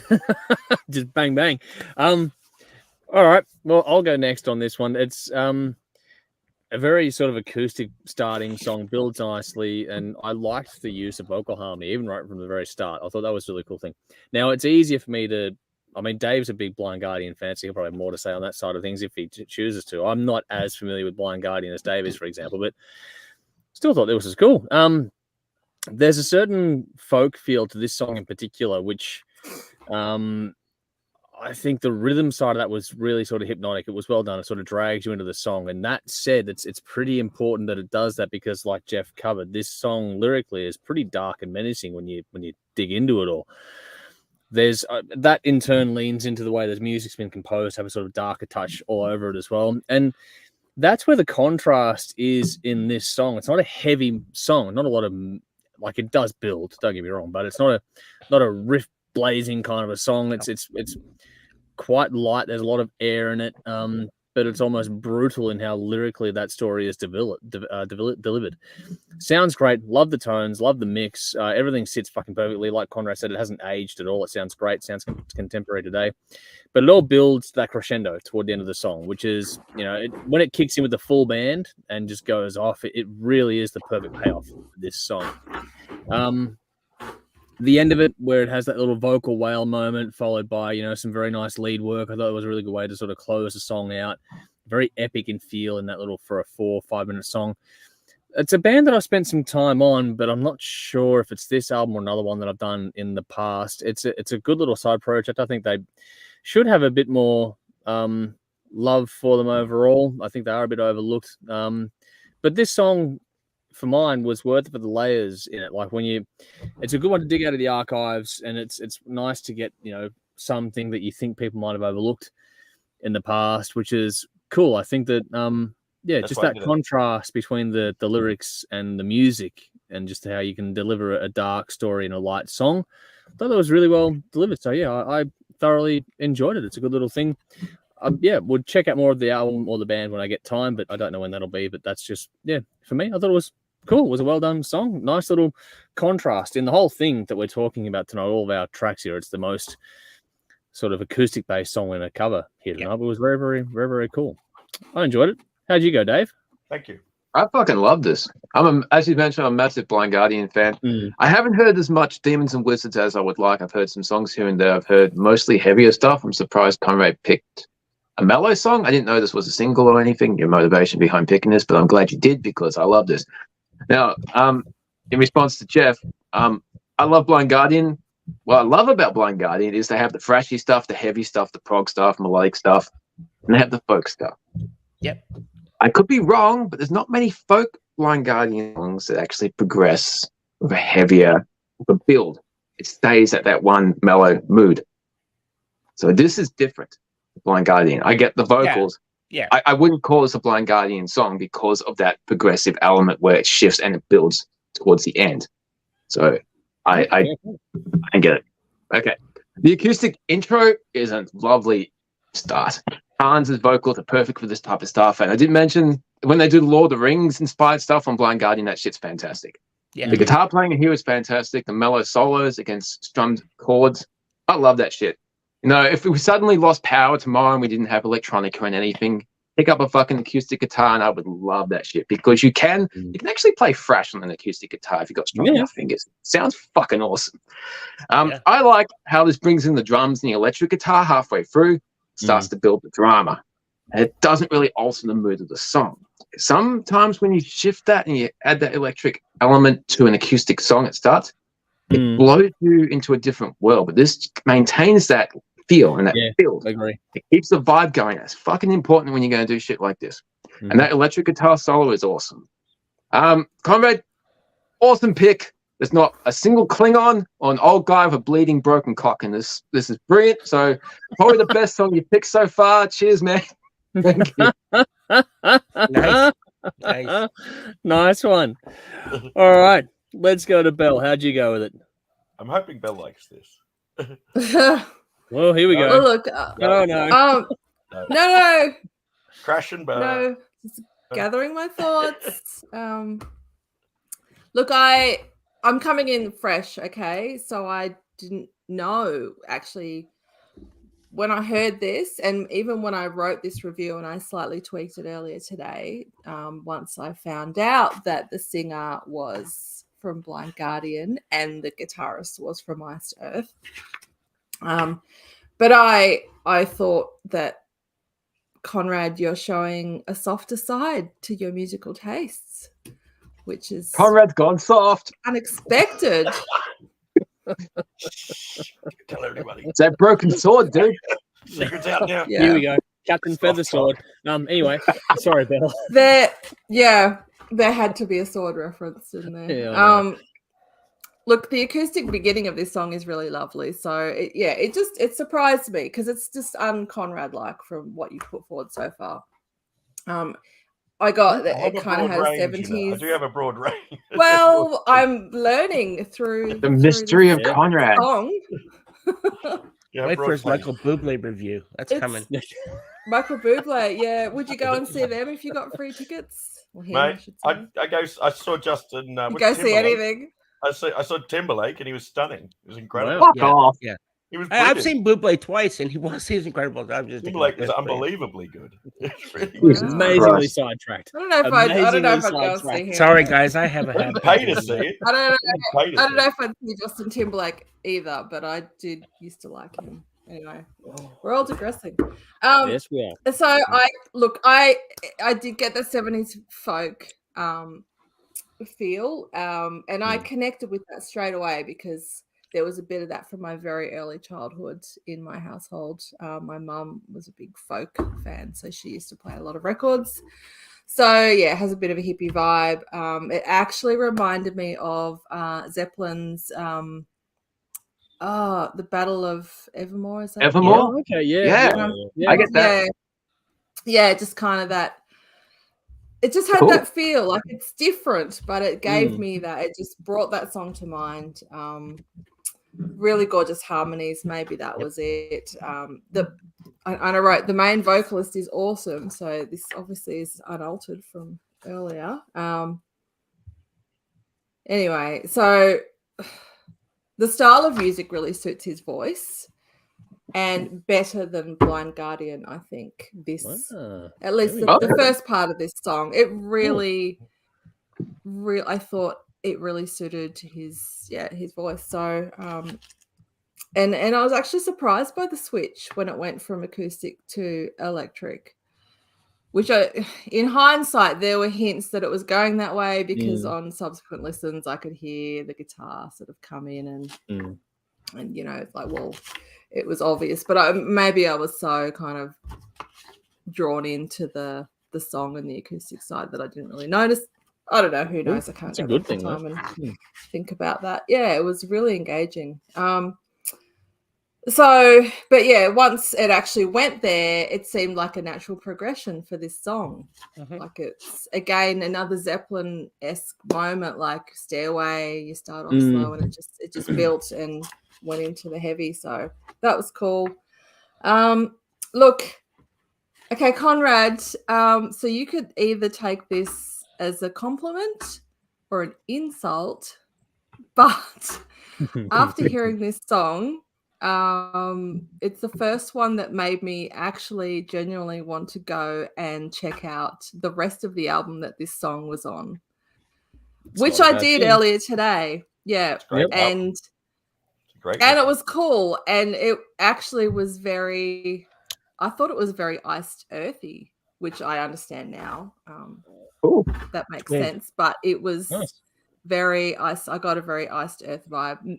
And I don't know, like Andrew, a lot of Blind Guardians. So maybe if I had have known more of them, I would get that too. But I suppose the music's got 3 records. They're all good. Cool. Yeah. Yeah, I got to hear more of this band too. Good. Very cool. It was very cool. I'm not going to give it a score, Conrad. All right. I'm glad you enjoyed it. No, that's cool. Well, there we go. I did. So all round, thumbs up. Good. Yeah, not bad. Not bad at all. All right, let's see what the audience have to say. What do we got here? Adrian says nice guitar work, which is cool. Michael says Jolie said love listening to this, easy listen. So there we go. Darren says what again with a 15-year-old song? Stop living in the past, but it's a good tune. The thing is though, that when we have a song of the week, the premise I know, but the premise is to bring forward a song that you want to talk about. Don't make a rule on how long or how old it is. Just something you think that you're listening to or you want to talk about this week. And some of us do that. And the thing is that for a lot of us here and people in the comments too, I like the fact that we find older gems in the archives. And that's a cool thing to go through. It doesn't, it's about trying to explore things. It's not like he's ripped out, fucking Enter Sandman. It's a song that everyone knows. What is this new song? This band's going to be huge. Yeah. They might go somewhere, these kids. No, but it's just one of those things where I actually enjoy finding deeper cuts that people may not have found before, which is cool. I'm glad you knew it, which is great, but that's what I think. Edge Crush says Hansy's one of their all-time favorite vocalists, so there we go, and says cool song. Dark Side AMV, good to see you, thanks for joining us. I once had a weird dream I was making love to myself on any meeting to this screen. I don't know. What the fuck, dude? Dark Side, there we go. I don't know, but if you were doing that, then I hope it was a happy ending for you. Michael says great sounding live clip of a song. But did you call yourself the next day? Oh, there we go. Yeah, give yourself a hug. Great sounding live clip of the song. Love his vocals. Guitar sounding good. Love the solo. I like it. 15 years. I like it. 15 years old, but I had not heard it. So that's a win, Conrad. So there we go. This is why we get the older one. That's it. Someone's not heard it. Thank you. Yeah. Here we go. Wow. Darren says, wow, this is new. Jeff doesn't like something. So there we go. And Adrian's got a few things. Adrian says, Dave breaking down this song very well, which is cool. Then we got Conrad has a big heart. Okay, show is over. And good review, Bell. So some good words all around there from Adrian.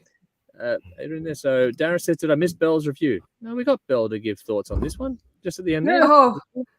That was an extreme. Great Wow. review. Great Wow, review. so memorable. Yeah, and Darren's gone, huh? So there we go. Anyway, then we got Cheers, Rowan mate. says Darren Timberlake got high marks all round. So yeah, there we go. No, he didn't. Timberlake Michael sucks. says Timberlake can go on a double bill with Garth Brooks on a show I don't have to go to. So there we go. Awesome. I would go to that. I'd go And to just to be fair, I know it's fun to rip into things, but everyone that I know, that because my sisters and friends of theirs all loved the Timberlake solo stuff, and when he went and came out here in Melbourne, they, for want of a better term, basically said it was a squirt fest for the girls. They all enjoyed it. So Look, I was working on it. So I built apparently it. You were working on the Squirt Fest. And I was working on the square. I'd go just for that. anyway, And I got in to see the show. You were just on the periphery hoping for some splatter. I got in to see about half of the show, and Yeah. his band were incredible. I mean, Yeah, he's top band. gonna Got have that sort the of best money. musicians money can buy. You know, That's but right. and he can afford it. Yeah, and Yep. he could have, and so it was a great band, and I was like, mate, I couldn't fault him as a performer. Yeah. Performer is Well, brilliant. everyone that I know that went and saw him said not only was he fantastic as a performer, but he also just oozed complete sex appeal as well. So he's one of those people that apparently can just hold a room no matter how big it is. That Oozing and squirting. I'll stay away from this concert. Thank you very much. okay, didn't really Dave, get we'll that see vibe about how from that him, works but- out for you, because this is usually no, where you not for jump me. in head first, Dave. No, Anyway, I'll stay away from Timberlake. Thank you very much. all right, let's move on.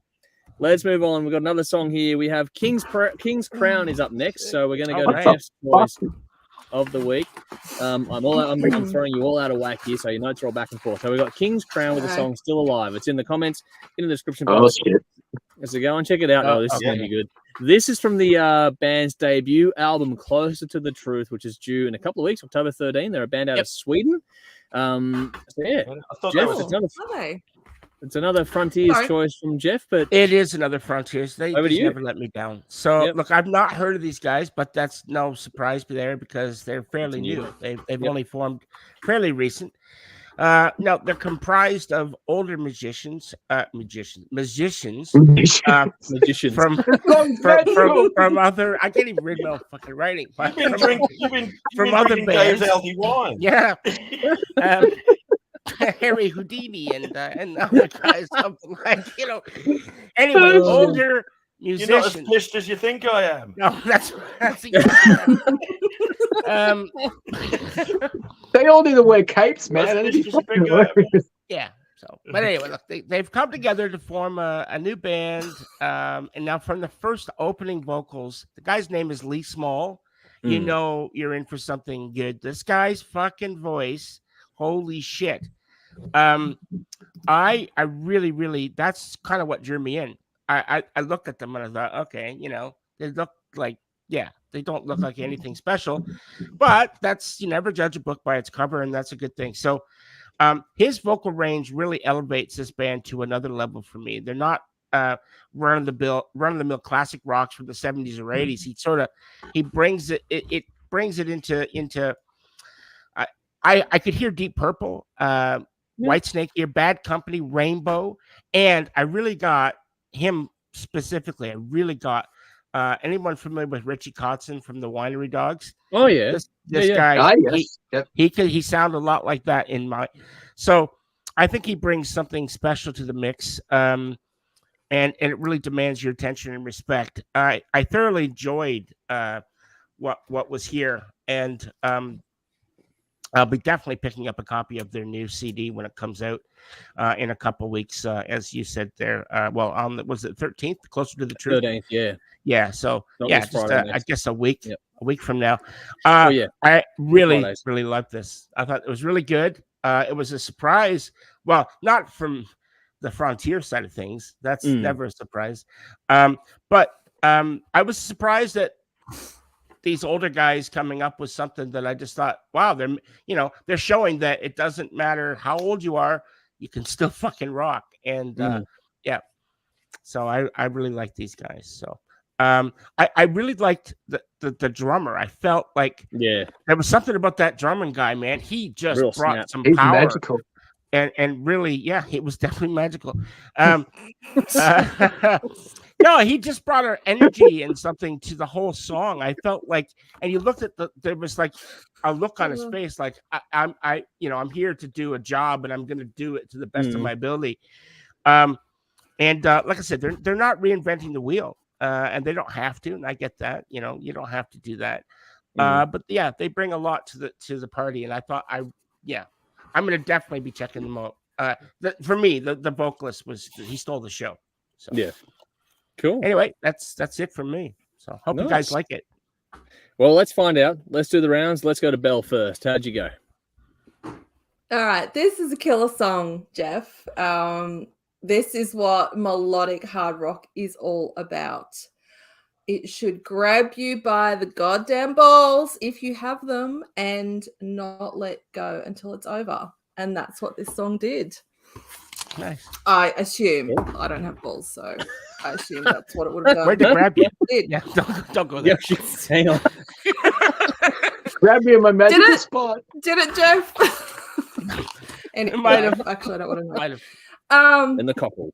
So this song sounded fresher than anything I've heard in ages. And it had no right to be, because look at that. That sounds like an insult, but there wasn't anything particularly new about the song itself. Like the composition, it had all the standard hard rock stuff, like, rocking guitar riffs, drums, chord progressions weren't anything wacky or tricky or anything. But put these 5 guys together and they make some awesome sounding music. Really, like a really crisp sound. And the singer, wow, what a voice. Like, I would put this guy up there with the likes of Jaluzik, Girish. Like, he doesn't sound like them, but they have such powerful, strong voices that I would put him up on their level easily. Even that Nathan guy, the one with the big ego that was on that show, the one that Conrad loves. Yes. Yeah. Yep. He's got a really good Inglorious. Inglorious. Yeah, that. What's Shame his his head's surname? so far up his own Nathan arse. It's gonna bother me now. Yeah. James, yeah. So anyway, like amazing. Like he just, because I watched the video for this. I didn't watch the video for all of these songs, but I watched this video and it was kind of just weird watching it, because the voice coming out of this guy, like you see this guy, it looks like he's like the captain of the Thursday night darts team, like at your local pub, and like this. Wow. That's the best ever. That's the best ever. That is great. Oh, wow. I don't know, and like the whole band, actually, the whole band. Yeah, you know what? I to be fair, I got a little bit of a 10-pin bowling vibe. Yeah. Like dad's teammates on the bowling team. It's all dad rock. Dad rock, yeah. And like they look one way and they just sound a completely different way. And it was just, it was messing with me. Probably got their kids playing for them. They're just stepping up into the music video. Yeah, I don't know. I think, I don't know if it was just my internet or something, which is supposed to be really good, but it didn't seem like the video was syncing well. Like perhaps he wasn't syncing well with the recording or something. I didn't have still half second off. Maybe it does look like it's a touch off. Yeah. Yeah, it was a little. So that wasn't the main thing. That was kind of it's a small thing, but it's there. Yeah, I did pick up on that. It was there. Yeah. Look, they look like lovely guys, and they look like they loved what they were doing. So good on them. There was no guitar solo, but even better, I got an organ solo. So no complaints on that front, and the guy's pretty good. So I loved it. Jeff, you're on fire, my friend. I know. Well Thank done. you. Thank you. Yeah. Cool. Thanks, know. Bill. All Really right. appreciate that. Yeah, that's nice. Well, I'm going to jump in and go next on this one. And I'm assuming, Belle, you were finished. Yes? I'm finished. Yep. Yeah. Cool. This one is obviously a Frontiers release, but it's one of the more rocked up ones from this label. When they do decide to do a more rocked up release, they can do it very, very well. and this is one of those occasions. It's got loads of melody. It's got that little bit of synth in there, which you expect from that label and from this style of music. But at its core, this is just a good, solid rock song. Great use of space in it, though. I did like how the bass got to drive things, particularly near the start and in the verse. That was a really good sort of touch on this one. But there's a really big hook in the chorus, which is cool. It just stays with you, which is a nice one. And the way they use the video with the the motorcycle kind of thing, that sort of that played into it pretty well too. Not overly, oh my goodness, but it was just a sharp little thing they did there. As has been covered, this song isn't breaking new ground, but they have done this very well indeed. But the vocal performance is right up there. I think it's a great performance there. Great control. The note choices in particular what got my attention with that. They were really sharp. Nothing, again, new, but to perform it that strongly and choose those notes and make it feel like something familiar, but also still standing on its own is an art in and of itself. And they've done that very well on this one too. Great tones, has everything you want from this style of music. It's a song that stays with you very easily. The hook gets stuck in your head.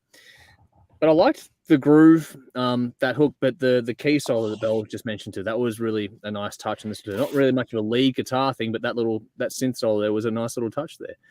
But what I thought almost stole the show for me was the drums on this one. There's some real snap there. Like that to me, more than anything else, added some real oomph to this song. And that was a bit of a difference because a lot of Frontiers mixes don't highlight that. And I don't know who mixed or anything like that, but the way it's normally done is that the Frontiers albums don't really highlight that side of things. But you got the vocals, everything else fills the sound out nicely, and then the drums are just snapping off, and it just sounds really sharp. And I think that's maybe what's contributed to making it sound so fresh to Bell, because that's an unusual mix for this style of music. It's not a huge, oh my goodness, departure, but if you're paying attention, it just does give that real sizzle to the song, which is a really nice touch. Like I said, it almost stole the show for me. Even though the vocals are fantastic, I think that just nearly did steal the show for me. So it's infectious. It's got groove. It's hard not to get moving to this one. I think it's a good little find there, Jeff. So nice work. I did enjoy it quite a bit. Like I said,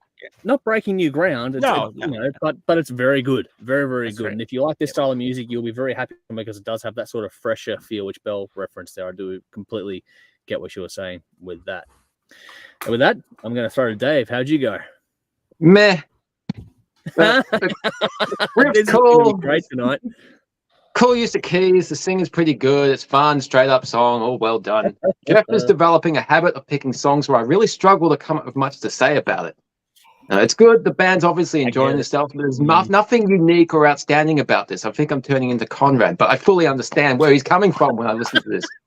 I had a note saying, come next week, I'll probably forget this song. And what do you know? We're a week past. I can't remember a fucking thing about this. It is pedestrian. It's like fucking hell. I remember thinking when I heard this, I heard stuff like this before done a lot better. And there is nothing that stuck with me from this song from a week ago. I cannot recall it at all. I did like that 5/8/7/8 prog part that they go, the interlude in the middle. Oh, wait, that didn't happen. So don't mind me. I've been fucking delirious with fever recently.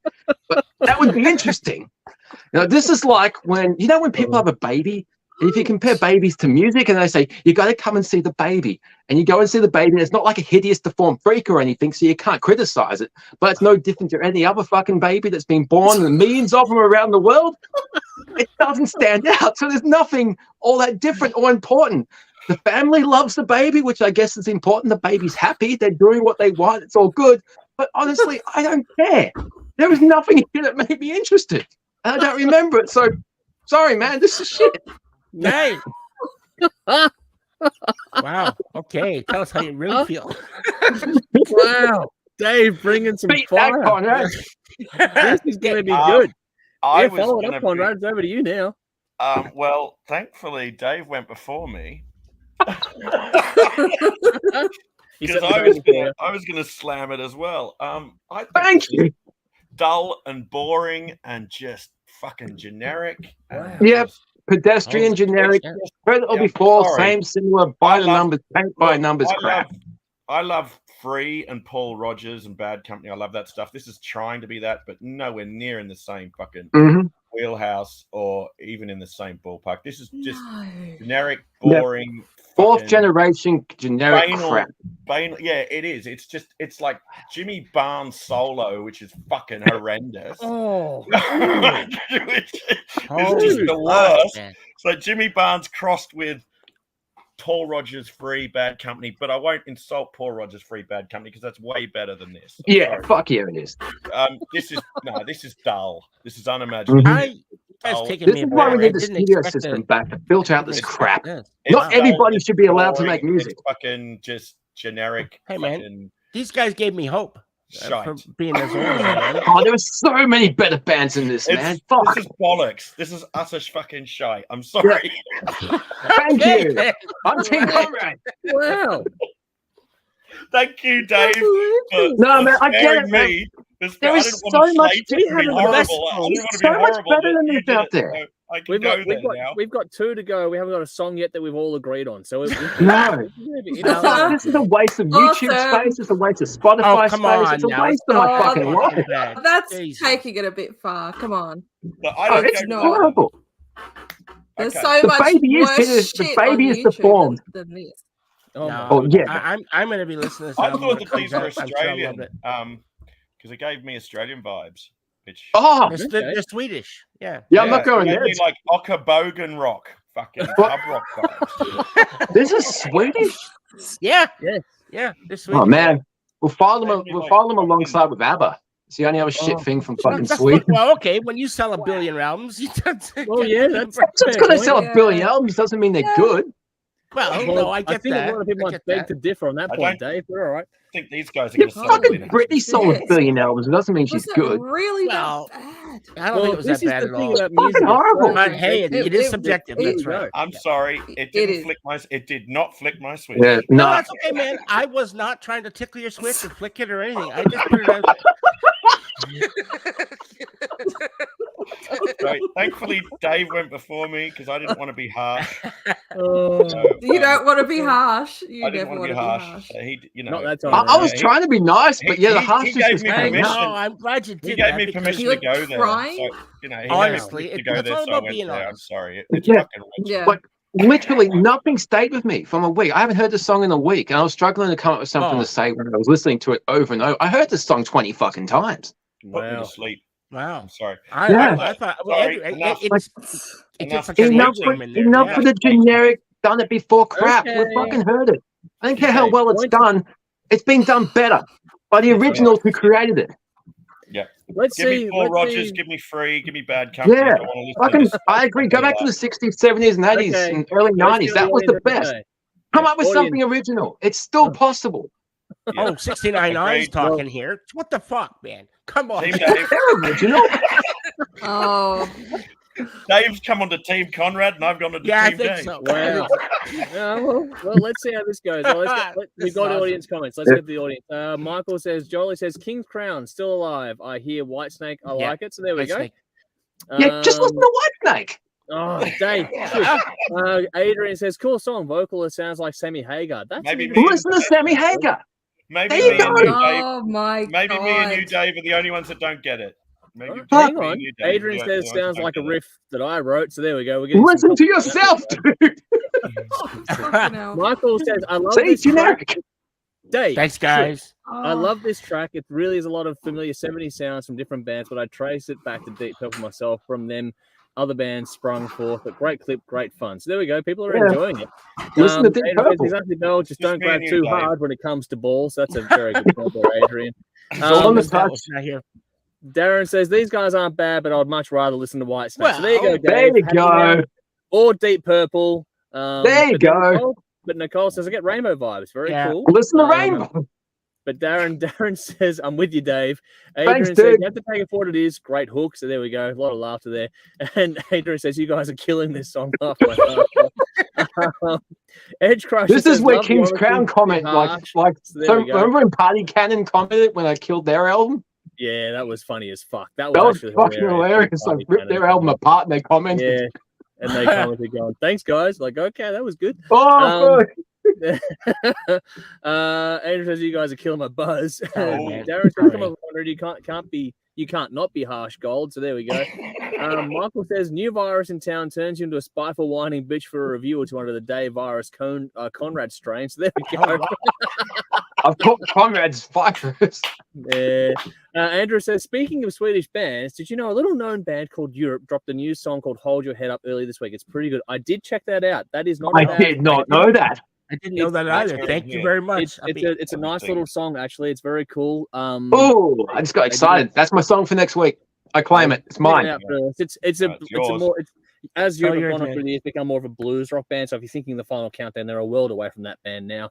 But yeah, it does fit very nicely what they've been doing over the last few albums. So yeah, I thought it was a nice little addition to the catalog. New album coming soon, which I'm pretty excited about, actually. Thank you. There we go. So go and check it out. It's a good little song. I've already checked that out. So yeah, thanks for that. Give it a go. Alrighty, move on to another song now. Let's go to in the links in the description box, also in the comments now, which we're just sharing for everyone to check out.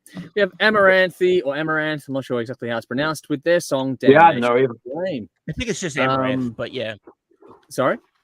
I think it's just Amaranth. Amaranth, silent like Avalanche, which they used to be called. I thought so, but I figured I'd hedge my bets each way. But we're going to assume it's Amaranth and their song Damnation Flame. It's from the album The Catalyst, which is actually getting in early on the promotion cycle because it's due in February 2024.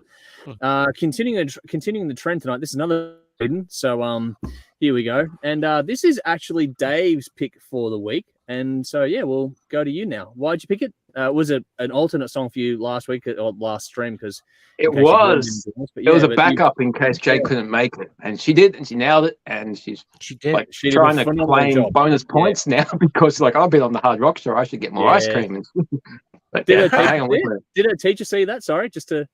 No, not yet. I saw him today. I should have told him, but yeah, damn. Yeah, you got to. She's been off. She's had a bit of a cough recently. Anyway, yeah, Amaranthi. I've been aware of this band since Timo's Avalon album that we reviewed recently, because she's one of the guest vocalists on there. So I checked out her band. This band has 3 vocalists, but I haven't heard everything that they've done. Everything that I have heard has been cool to average. But yeah, I checked out this song on YouTube a few weeks ago, and it's just like, this is fucking cool. This is awesome. 3 different singers, all used perfectly. Great shifts between the verse and the choruses. Guitar and keys work perfectly together to create this huge sound that, obviously being a Nightwish fan, I love. There's a fun story told in the lyrics. I like how there's no guitar solo, but there's more of an instrumental break, which fits the mood and the story, which is really cool. Usually I love shredding, but fucking that little instrumental break is cool. And the music video is fantastic. Fucking vampires are cool, and I like how it switches from live action to animatics. That's cool. But yeah, this song's fucking awesome. So check it out. Hope you enjoy it. All right. So Dave enjoyed it. We know that one. It's coming up on the TV episode on this coming Saturday night, actually, on Channel 31. I picked it, didn't I? Yeah, you did pick it. So it's going to TV shortly. But Conrad, how'd you go? I like this. I think this is wow, Team Conrad, the same team. Wow. I like this. This is interesting. I like the triple vocal attack. I mean, Mastodon are a band where there's a triple vocal attack in Mastodon. So, I love it where you have different band members singing. I love bands that do that dynamic. That to me is keeps the listener engaged and entertained. So for me, it kept me entertained. I quite enjoyed it. Yeah, definitely. This is something I definitely go and check out live, and I do hope that they come over here. I'll probably get I definitely check them out, and worthwhile for sure. So yeah, champion for sure. Cool. You two are on the same team tonight. Let's see what happens next, because Jeff, you're up. Oh dear. All right. Retaliation. Fucking cover. No retaliation. Maybe. Damnation Flame, Amaranth. Now I wrote this up obviously a couple weeks ago, but it's not hard to hear, at least with this song, where their primary influence comes from. Indeed, if someone had said to me, this is a lost song from Nightwish when they had another singer, I would have fucking believed them, because that's like, oh, come on, are you kidding me? No, yeah, it does sound like Nightwish. No, they don't. Oh, it does. I disagree with that. No, definitely not. There's a definite distinction between Nightwish and this band. No way. Well, all right. Nightwish are way more complex than this band. Yeah. Anyway, sorry. Jeff. No, that's fine. That's fine. But that's where I would go with that. So I would believe them if someone said that this was an old throwback Nightwish song. I would have went, wow, okay, cool. Now the similarities for me are evident in the entire sound that for me that they're aiming for. But does it bother me? Not at all.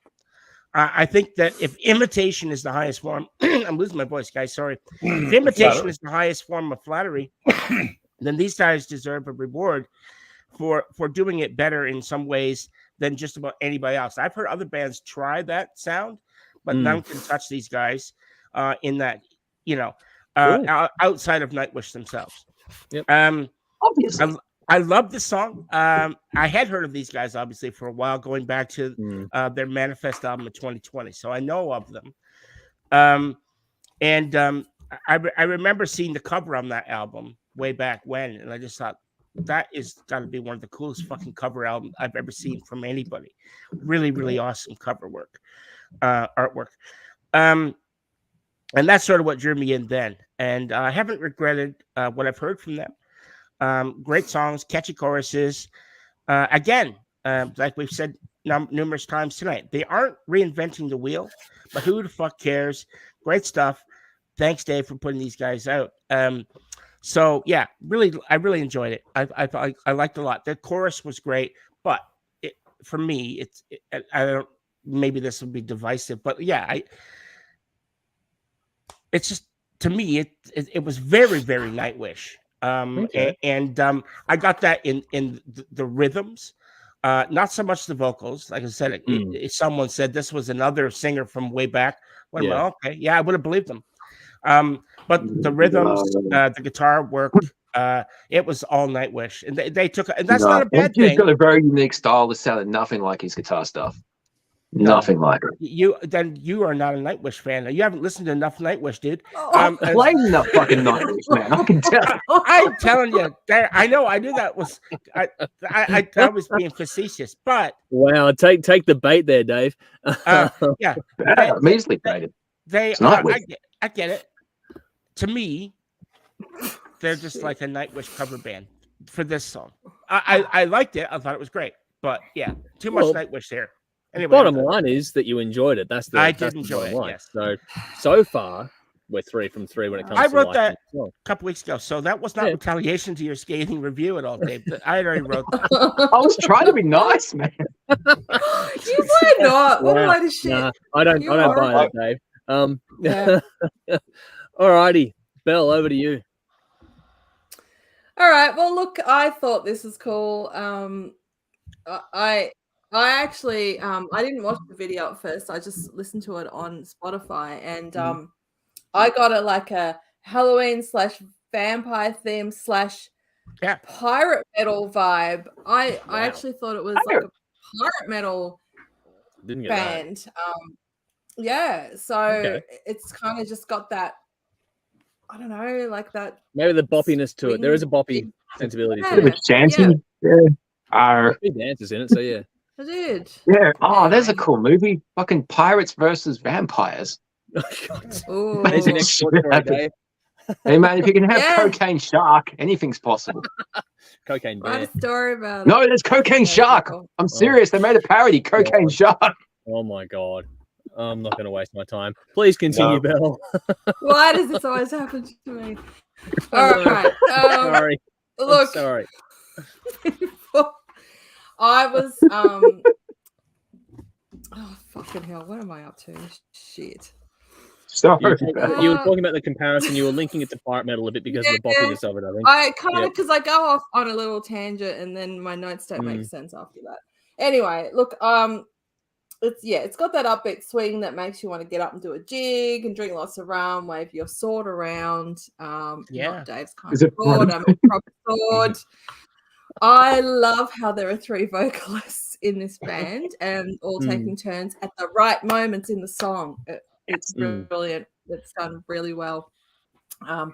It's an unusual arrangement, and they complement each other perfectly, I think. They all have really good voices too. The little switch to 3/4 time signature somewhere in the middle was cool, and that played in well with the video. They all started waltzing. I was was expecting a solo after that section. It didn't come. Instead, there was an instrumental space followed by some male vocals that made me think, oh no, here I am disagreeing with Jeff. But then what I've written here, and I've forgotten I've written this actually, male vocals that make me think of a section that, so Nightwish's Wish I Had an Angel. Wow. You know, when he sings Greatest Thrill, Not to Kill, but to Cries of the Night. Just that bit sounds like that bit of that song. But that's the only Nightwish I got out of it. Just Still interesting. I can't go without commenting on how fantastic the keyboards throughout this whole song are. Besides the excellent playing and the melody, the choices and the placement of the different keyboard sounds are spot on for the song. That alone makes me want to hear more of this band. The video was good, but it had potential to be better. I think they had the setting and the costumes down, but they missed a few tricks. I think the lighting wasn't quite right, and the scene with the choreographed dancing seemed to be out of place. She seemed uncomfortable, didn't she? It just wasn't. It was more of like a Britney thing, not a that's why she seemed uncomfortable. It didn't seem like something that she usually would do. It wasn't. She wasn't a dancer. She was taught those moves, but you could tell. Yeah. So I don't know. That was a bit forced, maybe. Otherwise, I'm being picky. But overall, great song. I really enjoyed it. Cool. Well, for my final take on this one, it's a bit different from what I would normally expect from Dave, in a few respects. It's really? Almost like in the last few weeks. Don't mean at all, man. Oh no! I'm linking this in the context of you've been trying to throw a few curveballs over the last few weeks. Kind of thing it's just too normal. It's sort of like, okay, you've been trying to break your typecast for a while, it seems like. And this, I get why you like it. It also, because of the different vocalists and that kind of thing, it does have a bit of a different switch to it. It's very energetic, very riff-driven on this. The co-male, female lead vocals all over it actually play off each other well. They fit together, especially considering it's three vocalists, one male, one female clean. The other guy does more aggressive, growly kind of vocals. They all work very well. I thought the video had good use of effects. I thought the dance moves was an interesting moment in there. Wasn't. The more I watched it, the more it made sense. But it was like in the first instance, it was like, oh, okay. But it does sort of fit the more you spend time with it, I guess. But for the song itself, it's pretty nice and direct. It's quite dark, which is obviously one of those things that's going to appeal to Dave. Seems to have stuck out for a little while again. Not sure what's happened there. Maybe his laptop shit itself again. But there's the video is the attention grabber for all that sort of darkness, the cartoony kind of thing that comes into it as well. It's not an overly complicated song. It's what you sort of expect from modern symphonic metal to a lot of degrees. While Conrad comes back in, there he is. Hey, here we go. Good to see you back again. Welcome back, dude. Welcome back, mate. It's a driving song. It gets quite intense energy wise on it. The thing is that three vocalists are a great point of difference, and I really do get that. But I think that the mixing for me kind of let the song down a bit by putting too much emphasis on the vocals to the point where it drowned out the energy and the riffs provided. So I think the song suffered sonically because there's so much emphasis on the vocals that, like, there's a really solid riff under there. The synth cuts through nicely, which is good.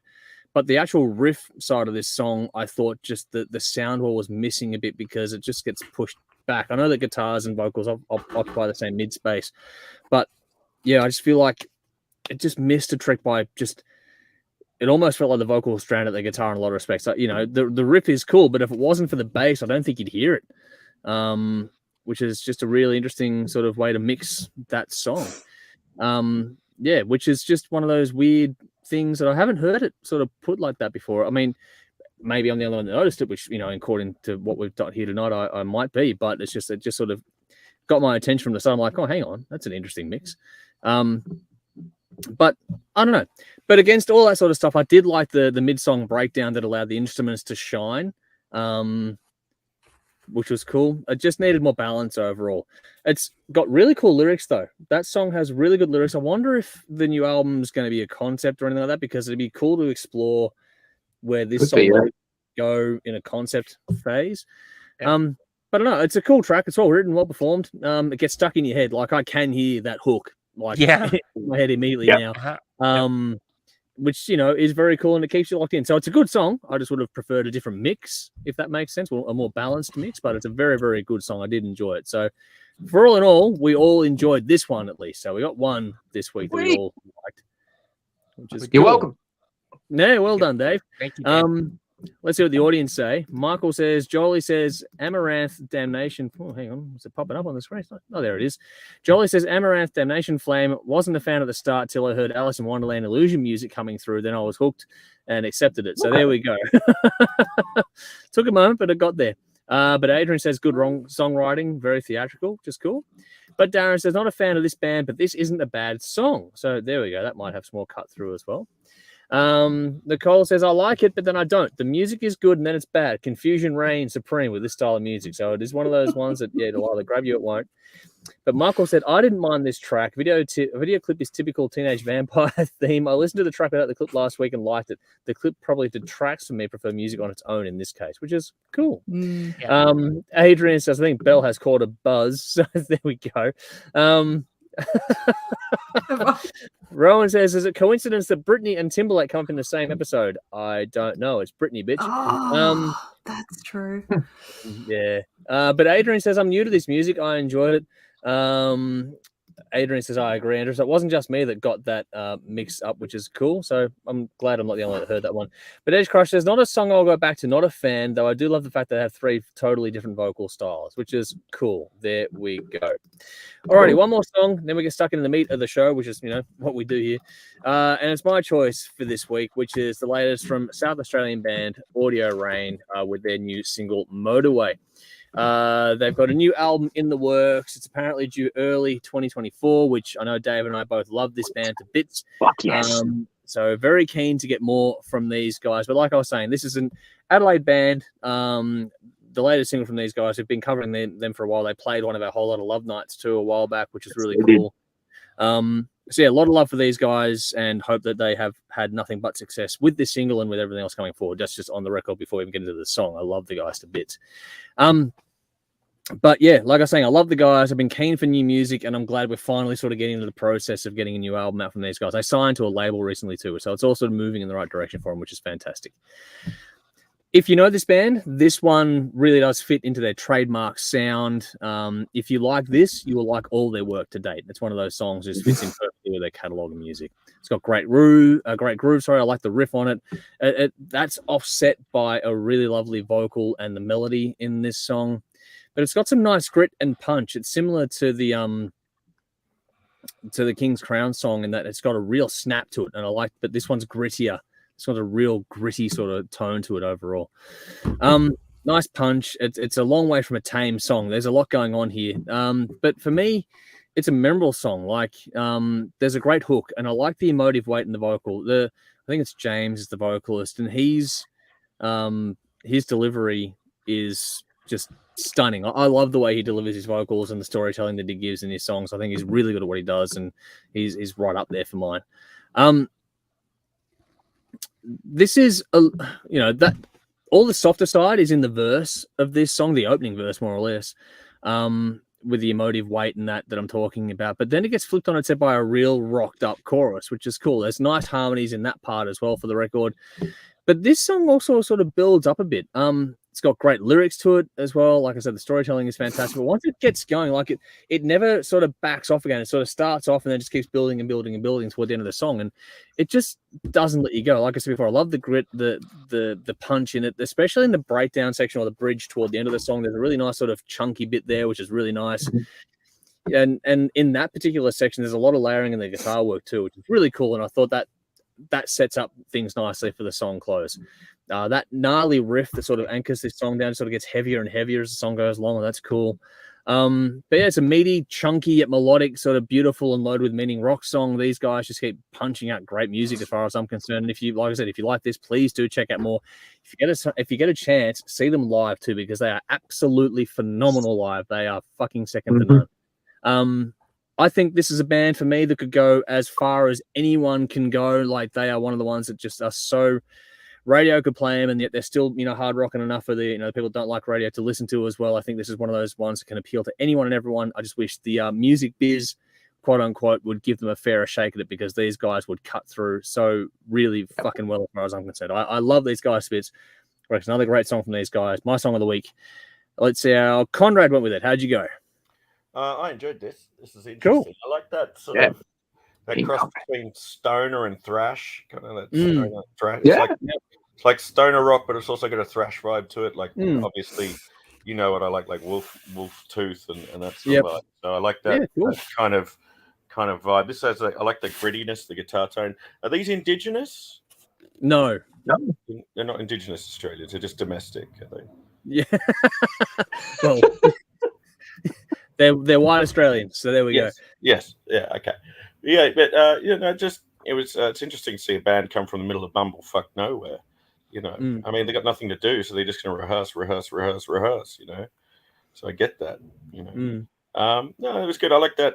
There's sort of a middle section where it changes gears. So I like things with lots of gear changes. Hence, I like Megadeth and Dream Theater and proggy sort of stuff, Mastodon. There's a definite heavy edge in that regard to the way they write. So I like that sort of lot of gear changes. And so I enjoyed this.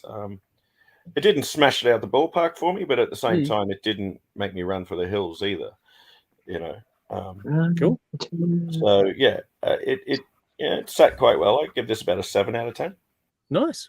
Cool. I'll take that in a heartbeat. Nice. Yeah. Cool. Alrighty. Dave, I know you know the band, so let's hear your thoughts on it. Yeah, I fucking love this band. Pretty much what Andrew said is 100% listen to Andrew and you know what you're doing. But yeah, that whole lot of Love Night where they played when we were doing our shit and then some bands came on, that whole fucking set is still stuck in my mind. They just blew us away. And I fucking love that album going into that. And just every time they release something, it's going to be good. Amazing band. This was going to be my pick for next week, but Andrew jumped on it. I already had my song picks for this. And Sonia actually messaged me when this came out. She said, new audio rain, because she likes this band as well. I think she was there that night. But yeah, it's one of those bands that we all just fucking jump on.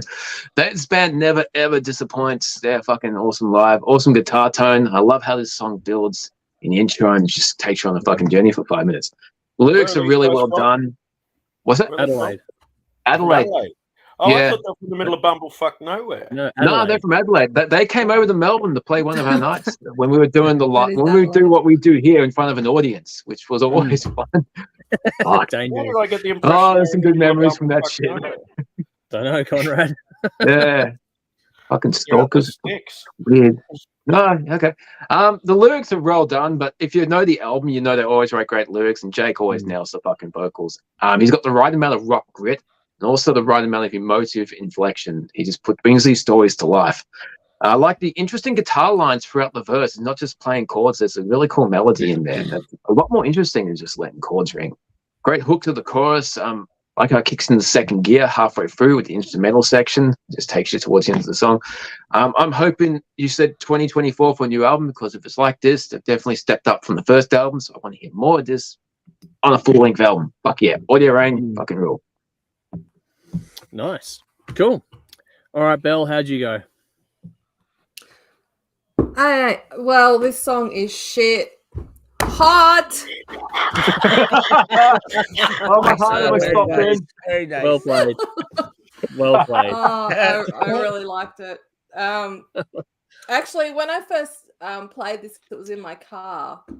I thought one of the speakers had died, because the opening, I think the opening guitar bit, like it just pans really hard. One side. And it did that in my headphones too on subsequent listens. Pans really hard. And but yeah, then the drums kicked in. I'm like, oh, okay, nice. Cute trick, guys. Well done. Old school. This song, it's a builder. Builds and builds and builds, tension all throughout the intro and the verse. Normally the chorus is where you get the release, but I think it was only just a partial release to that tension. It just kept going. The chorus, like what a chorus. It's so catchy. Great lyrics too. This guy is very determined, very driven, knows what he wants. He's not stopping until he gets it. Yeah, look, if anyone has listened to this song while driving a car, it's a hazard. Yeah, it really is. That the instrumental motorway fits. Yeah. Oh no. Well, yeah, like okay, that plays into that, but seriously, like this song, the instrumental section in the middle of the song, it made me go off in the car, and like that was just the first time I heard it. Cool. But still, like I didn't get that release from that tension until after that section that just goes nuts. Until it's just the vocals and a bit of a guitar, some guitar chords. But like when it finishes, it's one of those songs that make you go, whew, like it's just got so much energy in it, and then it ends, and you're like, wow, that was incredible. Look, I think I played it 5 times in a row. Like when I first heard it, I just kept playing it and playing it. It was brilliant. Love it. I don't know these guys, but you guys clearly have some history. They've been around for a while. A few years now, yeah. By the way, Adelaide is in the middle of bumfuck nowhere, so that's probably Conrad where you're getting that impression. Sorry, Adelaide. I have friends there, so I feel like I can say that. That's gold. Anyway, yeah, nice one. Loved it. Cool. Well, we all like that one too, which is good. Let's see. Darren says, "Not all have a great weekend." Same to you, buddy. Hopefully you have a good weekend. Look after yourself. We'll see you soon. Hopefully catch you later on. Adrian says, "Great guitar tone." And then Michael says, "Jolie says, Audio Rain Motorway gave horns for that one, which is cool." That's all from Jolie. Adrian says, "I like this band. Have to hear more songs," which is cool. Nicole, the scratchy guitar hurts my ears, but I do like the vocals. Okay, cool. Interesting feedback there. But that's cool. Edge Crusher says, "This is good." Okay, I like it. Nice. Adrian says, "Really talented band," which is cool. And then Edge Crusher says, "Just played a second time. Wow, this is really good. Top notch. Love the second half of this song." Nice. Yeah. There we go. Play it in the car, Adrian. Play it in the car. Yeah. And funny here because Adrian's got like the way Belle says car. So there we go. Car. Do I say it funny? I don't think so, but all right. He's having a good laugh over there anyways. But Michael has said Belle addressed Adelaide, so we don't have to. So there we go. We are getting those shots in while we can. But yeah, cool. I'm glad everyone enjoyed those songs. Now, hang on. Sorry, Jeff. I was going to say, wait, Jeff. Yeah. Jeff, you go. Sorry, my mistake. I didn't mean to skip you there, my friend. No mistake. I enjoyed this song. I wasn't going to say anything. You've had a lot on your plate, my friend. So, yeah, look, I've not heard of these guys. No idea. Maybe I have, but it didn't ring a bell. But right off the bat, now this is going to I'm going to get kicked out here. Right off the bat, these guys reminded me of Nickelback. Actually, I do understand why you'd say that. I do understand that. Wow. Yeah. And that I got that vibe too. It might turn some people off, but it shouldn't because these guys do it very well. Yeah. It's well done, catchy, riffy, melodic, heavy music done extremely well. I could listen to this all day. I really, really liked it. Cool. You know, I felt the song itself was very well produced as well from a production level. Yeah, it sounds good. Yep. It really has that professional sound, and it really surprised me when I found out they're from Adelaide. I was like, holy fuck, like, wow. And that made me think as well that, you know, that Aussie music these days is truly world class. And these guys show it. And, you know, so we need, you know, bands and more songs like this. This is just a testament that what we're capable of down here. And I say we because, fuck, I've been here 23 years. I'm an Aussie now, so fuck off. So, yeah, bring on more of this shit. I really loved it. Yeah, loved it. Cool. So, well, I did jump the gun, but I'm glad I was still right. You sorry, right. I didn't mean to. No, that's either. There's no big deal at all. Yeah. No, if it ever happens again, speak up, man. Don't let me just gloss over. I don't want you to do that, man. So Please, like I said, please man, do. Yeah, it it's doesn't matter what's going on. Make sure I water stay on under the point with bridge. that stuff. It's all good. No, I know, but I'm just saying for my sake, I want to make sure everyone gets their I say on get the you. songs as I well. get So cool. I'm glad it didn't so too far though. No, I'm glad we all enjoyed it. Michael said this track is okay, probably not as smitten, guys. That's fair enough. But Adrian says, yes, Andrew, I'm sorry about your dog. May he rest over the Rainbow Bridge. No, we'll miss her, but it's one of those things, unfortunately, that the time catches up with everyone and everything. So it's just one of those ones. Michael's gone, Jess lost so much weight, Andrew no longer sees him. Although I must say, red is not very complimentary color to me. I shouldn't have worn this shirt. I don't know if red's complimentary to many people, to be honest, Jeff. Yeah. It's not one of those colors that's overtly flattering on many people. But Michael says, yep, Jeff's spot on Nickelback. If I were Dave or Conrad, I could bag it for that, but it's not, so it's okay. So yeah, I'm glad I'm not the only one who thought it was. I could hear Nickelback there.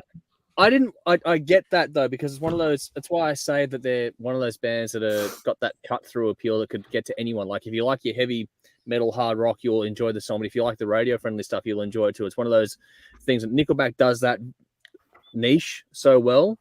These guys and Nickelback could be a great fucking tour together. Like it would work. Yeah, that'd be fucking cool. Absolutely fucking kick ass. So if that ever happens, I'd fucking love to see, because that would help put these guys over. It's got Audio Slave, and Audio Rain.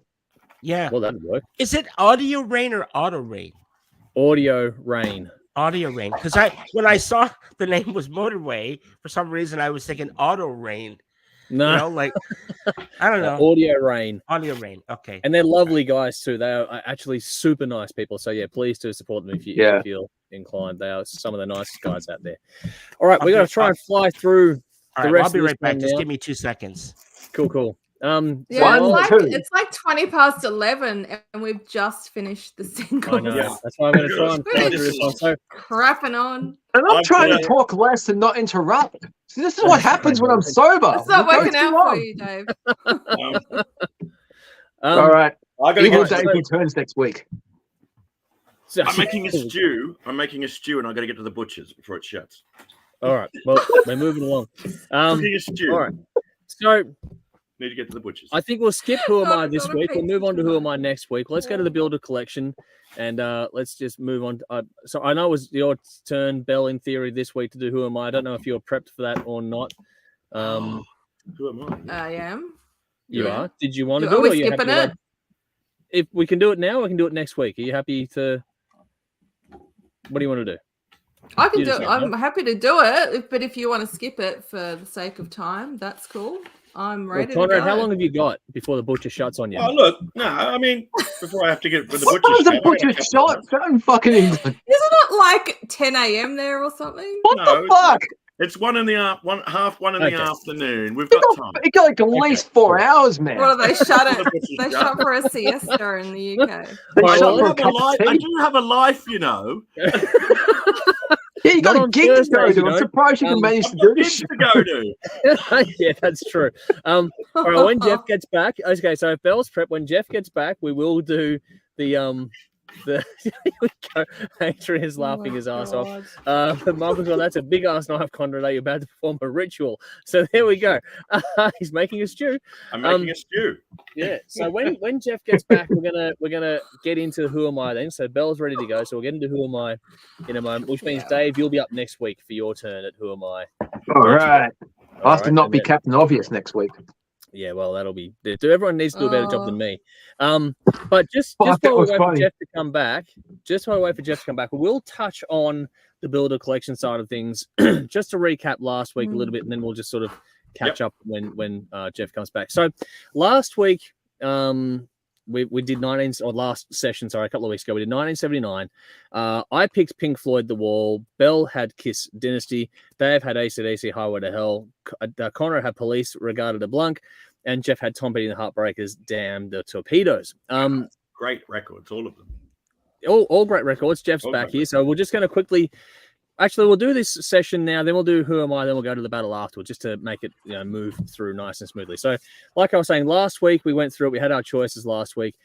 Before we scored that one, the totals at that point were I was out in front on 130 points. Conrad was on 100. Jeff was on 85. Bell on 70. Dave on 65, bringing up the rear of it all there. So the scoring for last week, though, does change the standings on things. So coming in with 10 points was Jeff's choice with Tom Petty and the Heartbreakers. That was 10 points for Jeff. Then Conrad came in 4th with Police Regatta de Blanc, so that got him 20 points there. Belle came in 3rd with Kiss Dynasty, which is interesting in the context of all this one. So that got her 30 points. I got 2nd place last week, so I got with the Pink Floyd choice, which means Dave won, as we all probably expected, to be honest, with AC/DC's Highway to Hell, which got him 50 points, which means the new totals are Jeff is on 95. So that's Dave has leapfrogged out of the bottom. Belle is on 100. Dave's now on 115. Conrad's on 120. So that's a really tight little battle there. But I've managed to get out in front a little bit here. I'm on 170. Whoa. So Yeah.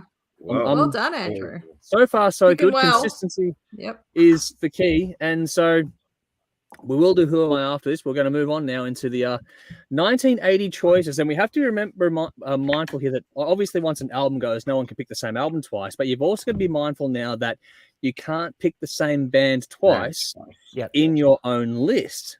So we have to be mindful because there are some cracking releases in this one. And it does make decisions for you as you work through these things. So we've done the whole thing. We rotate the draft order through, which means Jeff went last time round, which means he gets to go first this time round. So, Jeff, 1980 was a hell of a year. I bet I know what Jeff's picking already. I have a funny feeling as well. But as well. Let's see how we go. So, Jeff, over to you. What are you picking? There was a lot of albums from 1980, and obviously having fucked up in 76 when I took AC/DC off the table for myself. Yep. That severely shot myself in the fucking foot because that album is a cracker. Everyone knows it's a cracker. But I can't take it. So what was I left with? Now there was quite a few, but for me it came down between 2. Yep. It was a 2 thing. So, and I love both of these albums, and both of them are firsts in their respective. But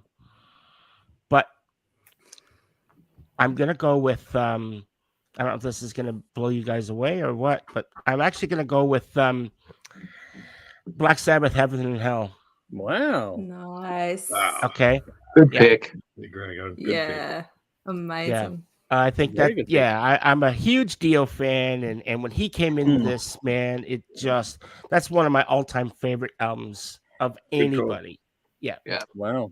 Good pick. It's a great album. It's a really great album. Good. Damn good choice. So I'll tell you my number 2 later if no one picks it. All right. Well, we'll see. But I get to go second now, and that actually makes my choice harder because I thought you were going to go a different way. Like, fuck. All right, now I'm going to take what I thought you would have taken, just to try to hopefully keep my consistent record going at the moment, because I'm going to take Ozzy Osbourne, Blizzard That's of Oz. my number 2. Yeah. Nice. So I said they're both firsts. Ozzy's first solo, and that's why it's a great year. But I'm going to take that one off the table. Good fucking album. Just because I love it, and I know a lot of people out there too. So it's that whole thing where you obviously got to play to your taste, but also try and play the game a little bit as well. Alrighty, Belle, you get pick number 3 this week. Which way are you going? Oh, this is so easy for me because I have been holding off, or not being able to, for whatever reason, pick AC/DC, and you've all picked an AC/DC album, so now I get to swoop in Bradbury style and take Back in Black, which happens to be my favorite AC/DC album anyway, so I'm very happy with that one. Thank you. This is going to be a cracking vote, I reckon. This is going to be really intense. It's going to go fucking on. Alrighty, Dave, you're up next. You know what? Even if I had complete control over what I could pick, I would still go with this album because this is one of my all-time favorites. A lot of it's divisive, but there's some fucking great songs on this. It doesn't have their well-known vocalist, but he still does an amazing job. So I'm going with Iron Maiden's debut. I fucking love this album. I know people criticize the production, but I think it sounds amazing. It's unique. It's fucking amazing energy, songs. Everything about it is perfect. I used to have it on cassette. And I got the original master on CD. Not the remastered, but fuck, great album. So I'm happy with this. I'm very happy. All right. Well, that means, Conrad, you get the final choice, and there are still some cracking fucking albums available, like some damn good ones. So what are you going to take from 9? Well, look, I've got to... It's probably not going to earn me any brownie points with the audience, but it's about what I like, as opposed to selling out and going, okay, well, what's going to crack me the points up? I'm going to take Permanent Waves by Rush. Wow. Wow, I didn't expect that. I thought you'd go Motorhead or something. Yeah. No, that's cool. Permanent Waves is one of my favorite Rush records. Yeah, well, it's a great album. Really underrated record. It is. Great album. Fantastic record. I didn't expect Dave to pick. You know, interesting note about that album is that it was the first Hang on a minute, Conrad. In the 1980s. January. I thought you've had a Rush album already. Oh, I thought you picked a Rush album in like our first round. You fucking cheat. Oh my gosh! I don't think he meant to. No, well done, Bell. Good pickup. Good pickup, Bell. That gives me another choice. Yep. Now it is Motorhead. Yeah. So now I'm going to go with. Oh, there's so many great records. I'm looking at them all now. Wow. Shit. There's some good choices there. Yeah. There's still good ones here, man. Yeah. I've got a big list of fucking great albums. I can see them in front of me right now. I'm just looking at a bunch of them right now. God, this is tough. Fucking Motorhead, Judas Priest, Queen. Speedwagon. Do it. Come on. I'd take British Steel then. Yeah. Yes. Finally. That was my second choice. That was going to be, if I didn't have Aussie, I was going to go with that one. So yeah, I'll take British Steel. Good pick. Fuck. So this is going to be one hell of a vote. It is. Jeff chose Black Sabbath, Heaven and Hell. I've got Ozzy Osbourne, Blizzard of Oz. Belle got her AC/DC album in now, so it's back in black. Dave took the self-titled Iron Maiden album, and Connor has Judas Priest, British Steel. So there'll be a post coming up. Don't do your votes now. There'll be a post coming up, but that's gonna go off. I reckon. What a great year! What a great year for rock music. Amazing year. Amazing year for rock. One only. And to think back then that rock dominated the charts. You know. Rock dominated the charts back then. It was predominantly rock back then, right up until the 90s. Really, it was always rock records were the ones that were dominating the charts. I mean, Back in Black is the second biggest record of all time. Yep. Only to be outdone by Michael Jackson's Thriller. Correct. Cool. Yeah. No, there's still some good ones. I had on my list. There's like Kiss Unmasked. There's Motorhead, Ace of Spades. Yep. Still, like you said, Rush, Permanent Waves, but you had Cold Chisel with East, Angels, Dark Room, Def Leppard, On Through the Night, Budgie had Power Supply, Diamond Head, Lightning to the Nations was that year as well. So it was like a fucking Van Halen, Women and Children First. Van Halen, Women and Children First. Women and Children First. Like, there's just so much there. So that's really, really interesting to see how that's going to go. So that will be a post coming up in the coming days to see how we all go. What do we got here? Michael says, who runs a butcher shop? Who runs into a butcher shop with a knife like that? If I saw you with that while working, the clock would come straight out, Conrad. So there we go. What do we got here? Vinny says, if you keep the streaming going, my Italian cousin will be watching from Italy. His name is Stupidity. Okay, cool. We'll keep an eye out. Dave's back. Awesome. I'm back. Cool. Sorry, phone fucked up. That's why I get for charging while I'm streaming. Back to that last comment. But yeah, Adrian says, "Bell, great choice. Dynasty is a cool album." But then Back in Black. Back in Black, cool. The biggest selling albums ever, which is cool. Michael says Black Sabbath, Heaven and Hell. So we're getting one. Michael says Blizzard of Oz, great call, Andrew. Then we got Back in Black, my favorite AC/DC album. Back in Black, great too. Then we got Iron Maiden debut is fantastic. I agree, Dave. Fuck Conrad was busted. Nothing gets past Bell. So there we go. But Nicole says I'm for Heaven and Hell. Michael says British Steel, you redeemed yourself, Conrad. Lucky you had Rush. And Nicole says the 80s are the toughest choices. But Michael said all ball terrors, which they are. And Nicole says, oh, wow, I have the most of these albums. I'm stuck in the 80s. Yes, I am, which is cool. There we go. All righty. we've teased it. We've done enough. Let's go to Who Am I? And Belle, we're going to throw to you now. Let's go through a round of Who Am I? Yeah. Oh, all right. Focus. Sorry. Okay. Remember, we all get one guess each. Oh. Sorry, one guess each. When you've had your guess, that's it. And I'll monitor the comments to see which one of the audience gets there first. Back to the comments there. Edge Crush says it's going to be tough to choose. It will be. Give it a few days. We'll go through it. But so Belle's going to go through 10 clues basically. If you jump in and say your choice, then you don't get to go again. That's it. One shot only, and then we'll go through it. The audience won it. The audience won it last time. I think the audience are beating all of us at the moment. So yeah, a couple of times. Yeah. Yeah. Been too hard. Well, let's see. Let's see if balance Belle gets the here, balance but right we'll see. this time, because I was too easy. Everyone else has gone the opposite side of the coin since. So let's see how this one shakes out. Belle, without any further ado, the Hard to floor is yours. know when it's your subject, you think, oh, is this too easy? Because you know who it is. But anyway, we'll find out. All right. I was born in 1974. I'll just say I've written the country, but I'll just say somewhere in the Nordic. In the Nordic region somewhere. What a surprise. Oh, all right. We're already being Captain Obvious here. Okay. All right. I've already got an idea. You've already guessed who is it? Okay. No. Can I ask a question? Oh. No. Is he still alive? No, too early. Is he still alive? Wait. Let's wait till we get to the end, and then we'll go through it from there. Yeah. Alive or dead? Yeah. All right. When I was 13 years old, I was the vocalist and guitarist for a death metal band called Eruption. No. My early musical influences range from 70s progressive hard rock, jazz, and all the usual suspects like Sabbath, Priest, Maiden, Kiss. In my current band, I have played keyboards, bass, guitar, and have done vocals. I am not a founding member of my current band. However, I was in the band for the writing and release of its first album in 1995. Shit. Can I guess? Keep going.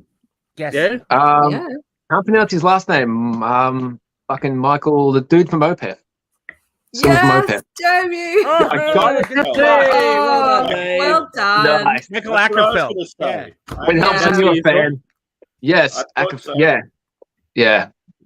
I knew I should have gone for something less obvious, like something that that was a good one. Obviously, unless you're a diehard fan, you're not going to know he was in a fucking band when he was 13, and that his influences are like really obscure frog shit. I'm a huge Opeth fan. You had me, Belle. I had no fucking clue. Yeah. There we go. Dude, you got to read Guitar World more often, man. If Dave all the answers are in Guitar World reference. I had a Guitar World reference. If Dave didn't get it, I was gonna go. Yeah. You were gonna guess that. I had an idea on that. I was going to ask, how did the audience go? I'll go for it in a second, but before we do, Belle, you want to rattle off the rest of your clues just to go on? Doesn't go to nothing. Yep. All right, sure. So, I have been ranked in the top 50 heavy metal guitarists of all time, according to Guitar World, and I'm not sure what year that was published. Yep. I have performed, recorded, and collaborated with a shit ton of bands and artists such as Soulwork, Porcupine Tree, Ghost, Dream Theater, Devon Townsend, Candlemass, Arion, but most notably and frequently with Catatonia and with Bloodbath. Yep. I took my first foray into score writing in 2020 for the Netflix miniseries Clark, which stars Bill Skarsgård portraying Clark Olofsson, Swedish career criminal. Over the years, I've received numerous accolades for my work in my current band, including a Grammy nomination for Best Metal Performance in 2006. And number 10 was my band's musical style has significantly changed over the last 30 years. My songwriting ventures into many categories, including death metal, black metal, progressive, rock, and folk, often with several styles within the same song. Nice. I would have thought that if you didn't guess it by then, that would have given it away. The moment you said porcupine tree, gave it away. Oh, really? Yeah. Yeah. Well, I had some fun facts as well in case that wasn't enough, but nice. but yeah, so he's awesome. I think he's He is. brilliant. Yeah, no, I very, love very Opeth. cool. He's But got a to very, be honest, no one, he's got a very, Dave very beat the healthy audience. sense of humor about. Sorry, Yeah. no one in the audience got it. No, well, He's got Adrian a really says have no clue, and then the next comment is from Nicole saying, "Well done, Dave." So the audience Well done, Dave. didn't beat it. So there we go. Michael says Jeff now has costume changes that shirt changed color. So there we go.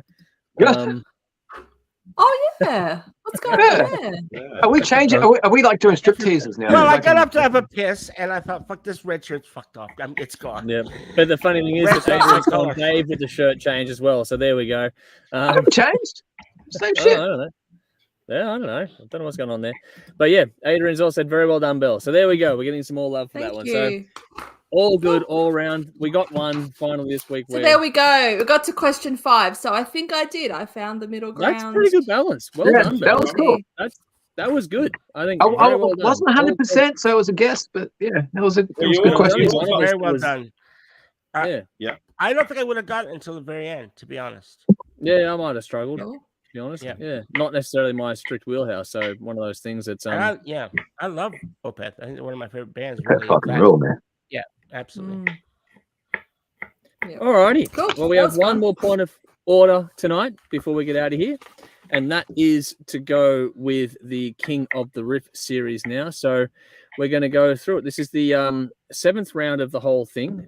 This one sees us putting Stratovarius Visions up against Nightwish's Once. So in the comments in the description box, we are going to go through. There's reference tracks for you both. You've got Visions from Stratovarius, and you've got Nemo from Nightwish for your reference tracks.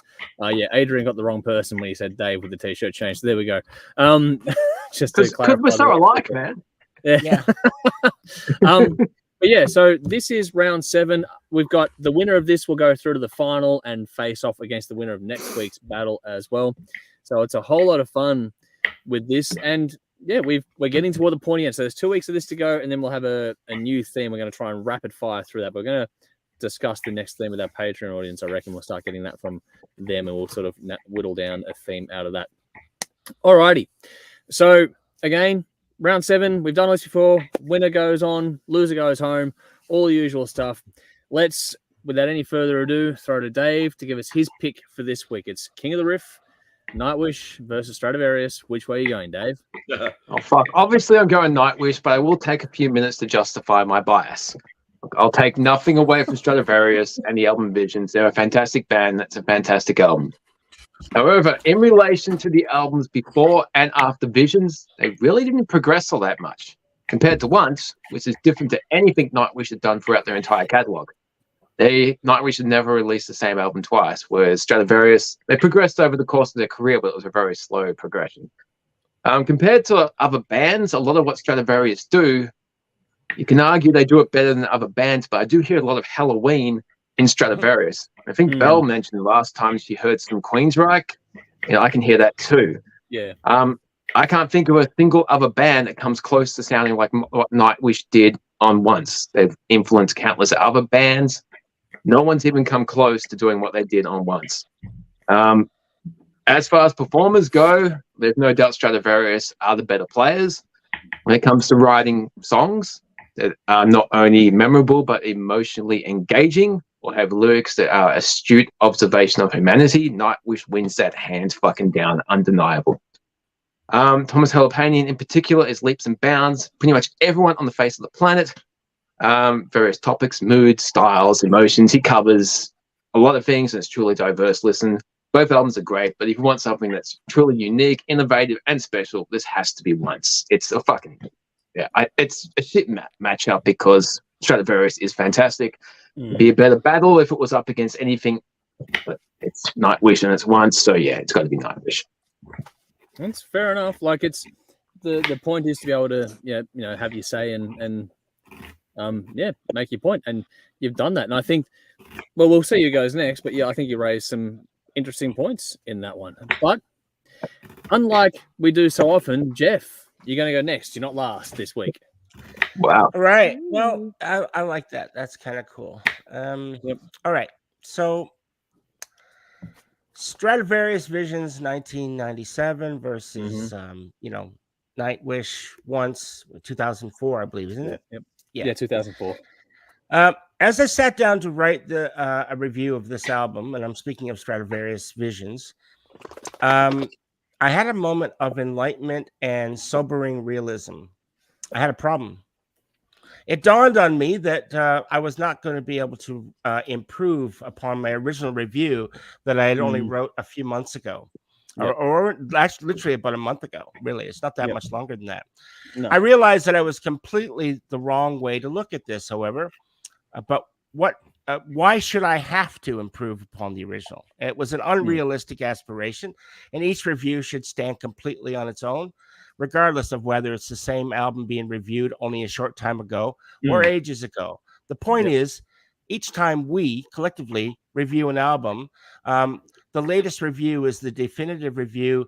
While I know I can't speak for others, I'm pretty sure that I ask you all, everyone here, everyone would agree. I agree with that completely. Yeah. Now I've said it before, and no doubt I will say it again. That this is a part and parcel of what we do here. Each time we sit down to do an album review, in order to be fair and objective to both albums, we have to assess each album not by what it is on its own, but rather what it is held up against its new rival. Yeah. And that's the only way to be completely fair. So I put Visions through last time, but it was up against a completely different opponent. How will it fare this time? Well, as I write these words, I honestly wasn't sure. So last time I reviewed this album, it was up against some pretty tough competition. Well, it's good to see that some things never change, because now it's up against even tougher competition. Visions is a breakthrough album from a band that had been improving themselves as a band with each release. Now, I get what you were saying, Dave. They do sort of have that same sort of theme, but definitely Visions to me was a breakthrough album for them. When Timo Contapello joined the band in 1994, I felt as if the band had turned a corner. They turned a page in a new era, and it was for the better.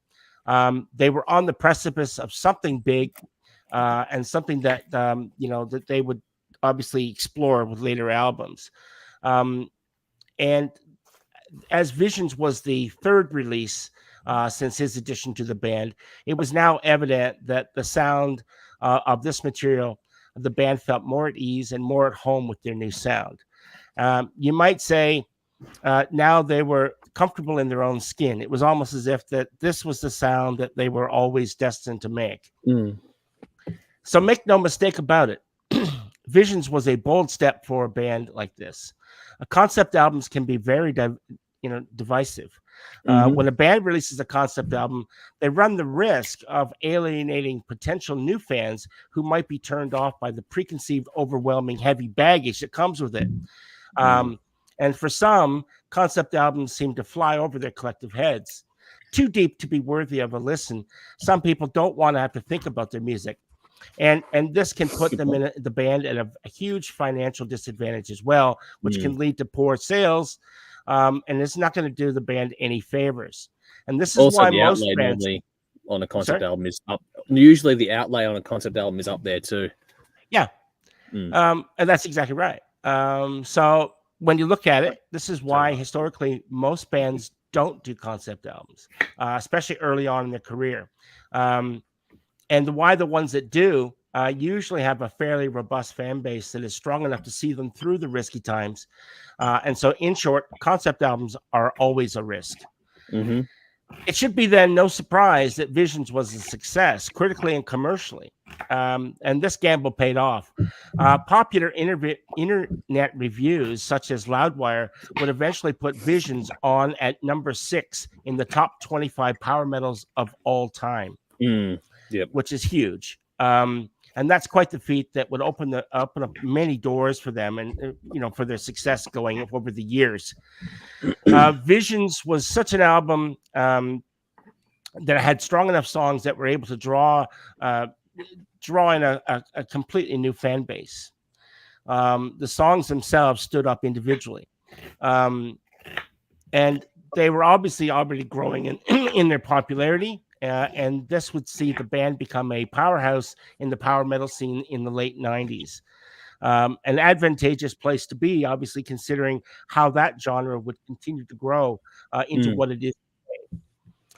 So Visions is an inspiring collection of songs, strong songs compiled together in a cohesive concept album about Nostradamus. Songs like The Kiss of Judas and The Abyss of Your Eyes are just beyond epic. It always takes me on an amazing musical journey with every listen. And in short, it is an album that deserves to be included in every heavy metal fan's collection. And if it isn't, it should. All right. Now I get into Nightwish with Once. So where do I start with this album? How can I do justice to the company that it finds itself up against? I will do my best, but I will make no promises. It was only, as I wrote this, 2 weeks ago when I put Once through in the next round. That's 3 weeks now. But as I put Once through when it was up against DAD and Dad and their powerhouse album, No Fuel Left for the Pilgrims. But this is another round, another band, and Stratovarius won't be so easily defeated. Once is one of those rare albums that most bands can only dream about making. It has a little bit of everything thrown in, and for good measure. Everything sounds amazing. And Nightwish is a unique band that is able to do what they do and do it so well. And then to do it with so many individually unique singers along the way. That's unheard of. You know, and I honestly cannot think of another band that has went through so many line changes for vocalists and still found a way to keep making music that people continue to love. Tarja, Annette, Floor, each brought something unique to the band. But alas, we are not here to review the band, just one of their albums, Once. So when I put this album on, I'm able to start it from the beginning or start it from anywhere I want because each song is so powerful and capable of standing on its own. There's not a lot of albums that have that power to do that, but Once is one of them. Each song brings with it its own mood and can appeal to me at any whim that I have and any mood that I'm in. If I'm in the mood for rocking out, you know, it's Dark Chest of Wonders. You know, Wish I Had an Angel or Planet Hell.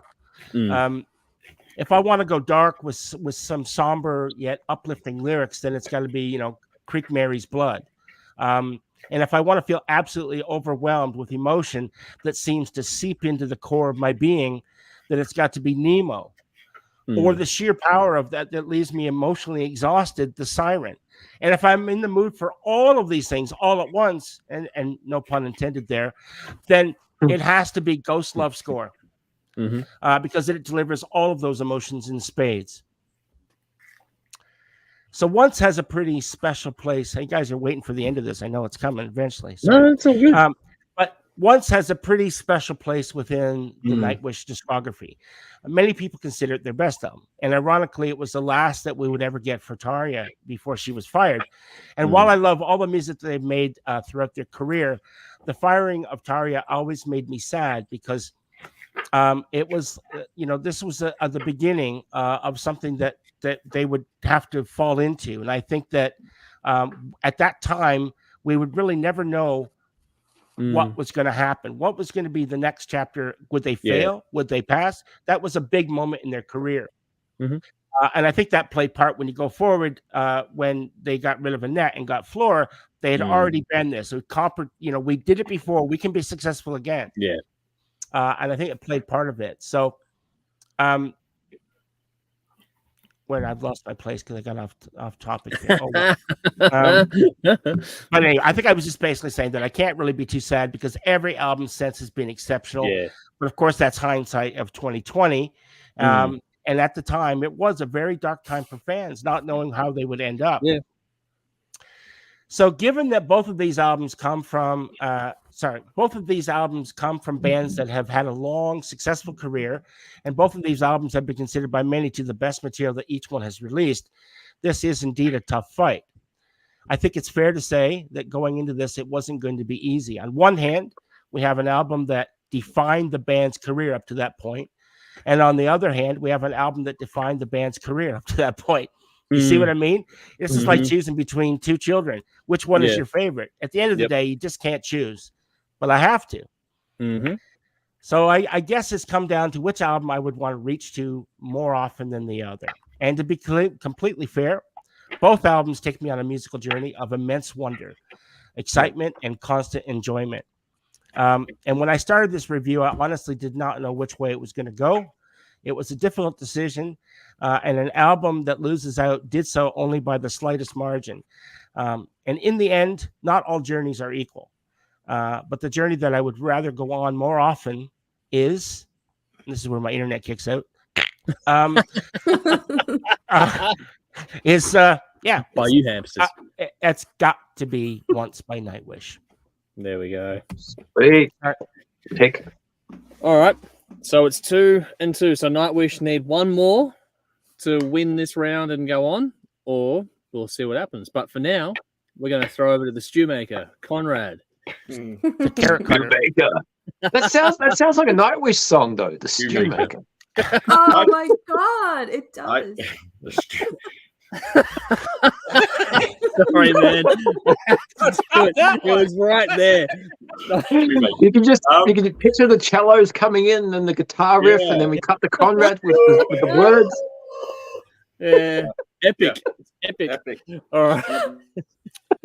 Sorry, man. I've just you do a concept album about stew making. Sorry, stew maker. All I've got now is lyrics from the Swedish Chef out of the Muppets. Yeah. What is in his stew? I was going to say, I actually just got an idea from Jeff there. A concept album about concept albums. Wow. Oh, that's Concept album about a man. concept album. It's like Inception shit. Yeah. Wow. Yeah, concept album about a concept album. There's an idea. That's like a coffee table book about coffee tables. Yeah. Exactly. Yeah. Exactly. Someone will do it, man. Someone will do it. Perfect. Someone will do it. So, no. Oh, look, this is a no-brainer for me. Yeah, Nightwish kicks this. It's just a bit more modern. I guess it's the modern. It doesn't sound as dated. Yeah. There's probably 10 years between them, I'd say. So it's 7. Yeah. 7. Yeah, it's probably about But 7 close. years. Okay. Yeah. 7 years between them. In saying that, Stratovarius would have nevertheless influenced that Scandinavia. Yep. The same country? Same country? Ooh. One's from Finland, one's from... Well, Nightwish Where's, is from Finland. Nightwish at Finland. Where's Stratovarius from? Finland. That's Yeah, Finland. they're both from They're Finland. from Finland, yeah. That's fair to say Yeah. that Stratovarius might have very well had an influence to some Oh, They extent. yeah, did, absolutely. actually. They did. Yeah. So with that in mind, you got to bear dues. Yep. You got to pay Finland. that. Look, I've Yeah, seen yes. both of these live, and they're both stunning. Yep. Yeah, I'm going with Nightwish on this because Once is just a bit more of a. It's more immediate. It's a lot more immediate. Whereas Stratovarius Visions, I think, it's not as instant. It doesn't quite grab you as instantly. Whereas Once does. Once is a lot more interesting a record. I think. Cool. Yeah. A lot more epic. So yeah, Once gets this. As much as I hate Tarja with a passion, but I was just about to say you got through the review about saying you hate Taria and calling her a bitch, but you fucked it up, man. She is a bitch. She is a bitch. Well, Fuck up, said bitch. some I'm glad- things, pretty shitty I'm things. glad yeah. she got fired. Oh. So am I, actually. Glad they Oh, well, there you fired her. go. Wow. Because you love Annette. Everyone's I know you love Annette, Dave. That's I why. love Yeah, Floor. I do. Yeah. I think I Floor. love Annette. Floor. Floor. Cool. The very Nightwish thing is you could do that whole marry, fuck, kill thing, but I won't Oh my because I'm God. sure Julia will watch this and I'll get fucking killed. So Yeah, we you won't do will. the marry, fuck, Well, kill don't with the do that, Nightwish Dave. thing. I'd like to keep you intact. One day they might do the Halloween. One day they might do the Halloween thing where they get like the all three of them up. They might do Yeah. that No, someday. what they should do for Halloween is actually as a Halloween event is get them all to get up there, but wear like a mask of a different singer. So Flo would have Oh, a that's face fucked up. on, and that would have Taria's and so on. Like like Pink Floyd That's did. confusing, but kind of hot at the same time. Pink Floyd did. Anyway. Yeah, well, Sorry. You know what they should do? In 2027, they should do a fucking symphony performance because they've never done a show of a symphony. Yeah, and so many other bands have, and they should get Marco back and all three singers up there. That would be fucking I awesome. don't think it'll happen, but that would be epic if it did. It's not going to happen, but I they've was never gutted done a that symphony Marco show. left. I was really gutted that he left. Yeah. Actually. Yeah. He's been doing Real stuff shame. with. He was it's great. with Annette. He's doing stuff with Annette lately. Yeah, and Tario. And Tara, yeah. So he's been. Oh he's been- wow. yeah, But then he's been Tario's done stuff with Floor. So Yeah. the Oh, channels okay. are there. The conversation's open. So Okay. Oh, We'll we'll have- see what happens. Good but to see anyway. some good- Yep. Anyway, all right. Shut up. So, I like the Um, mask idea, though. That's hot. That's cool. Okay. Wood. I shouldn't have done that. All right. So it is decided. It works. It is a 3-zip win so far tonight. Nightwish goes through. But now Sounds it's a good. matter of waiting to see if it's a clean sweep or if there's going to be any dissenting votes on this one. So to find out, let's go to Belle next. How did you go with this battle? All right. So I think this would be the closest matchup we've had so far. Probably, yeah. Yeah. Last week was pretty close. Mm. Jameer and Amon. Yep. Both heavy, but still quite different stylistically. Look, I've written it this way, so I'm just going to go with it. Yeah, I'm going to say who I will vote for, and that's Nightwish. Okay. But look, for me, it didn't require any deliberating at all. I just know which album and even which band I prefer. Stratovarius, they're excellent musicians. They write really good songs, and I'm more than happy to put on this album anytime, anywhere. Yeah. I really love it. And I've been listening to this album and these songs since the battle with Europe. Yep. I haven't been listening to any Europe songs, just in case anyone's wondering. Well, you have to probably next week now. There's a new one, so yeah. Dave's gonna make it his shit, song. really? It's his song. I've already posted my song for the week already up. Guess what? I'm already in while the show was live. yeah, I did see that go through. Anyway, Really? Yeah. Shit. I'll give it a Okay. keen, Belle. There you go, Conrad. There's the standard. That's the platinum Exactly. standard. For you. Yeah. Next time I'll shock you all. Yeah. Get it in before Jeff. Please, please do. I don't All believe right, you. Belle, continue, please. All right, look, Stratovarius, their songs are excellent. It's skillfully played, power metal done to perfection. But put it up against Nightwish's once. Stratovarius's visions just lack the character and creativity that Nightwish bring to their music. And I understand the very act of creating new music assumes creativity, but when you put theirs against Nightwish's songs, they're very orderly, almost rigid in their structure and execution. Where Nightwish's songs are spirited and unconstrained and magical, even. Look, there's nothing wrong with structure. It comes into play with most music, especially song composition.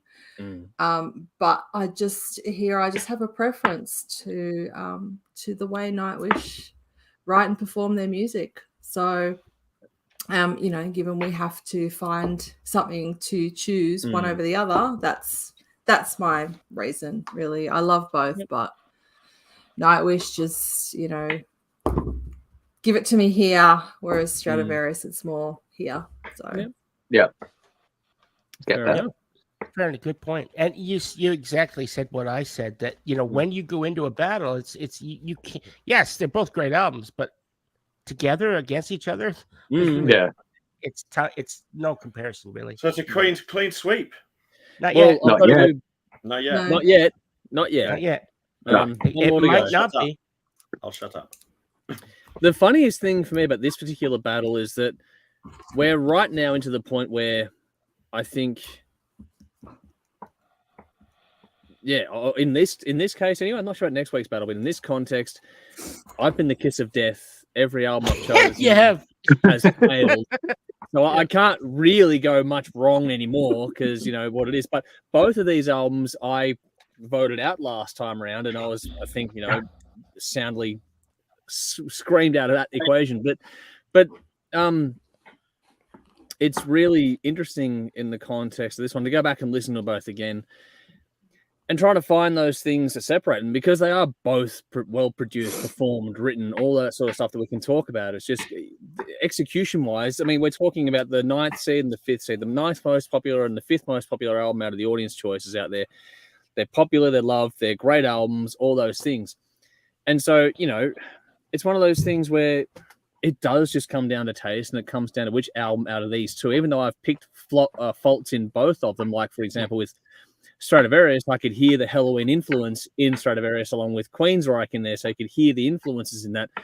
Whereas Nightwish, I thought it had, some pitfalls. The thing is that one album in the duration has grown on me more than the other. One's a little bit more unique than the other one for mine, and one has a slightly better flow to it, even despite my previous critiques.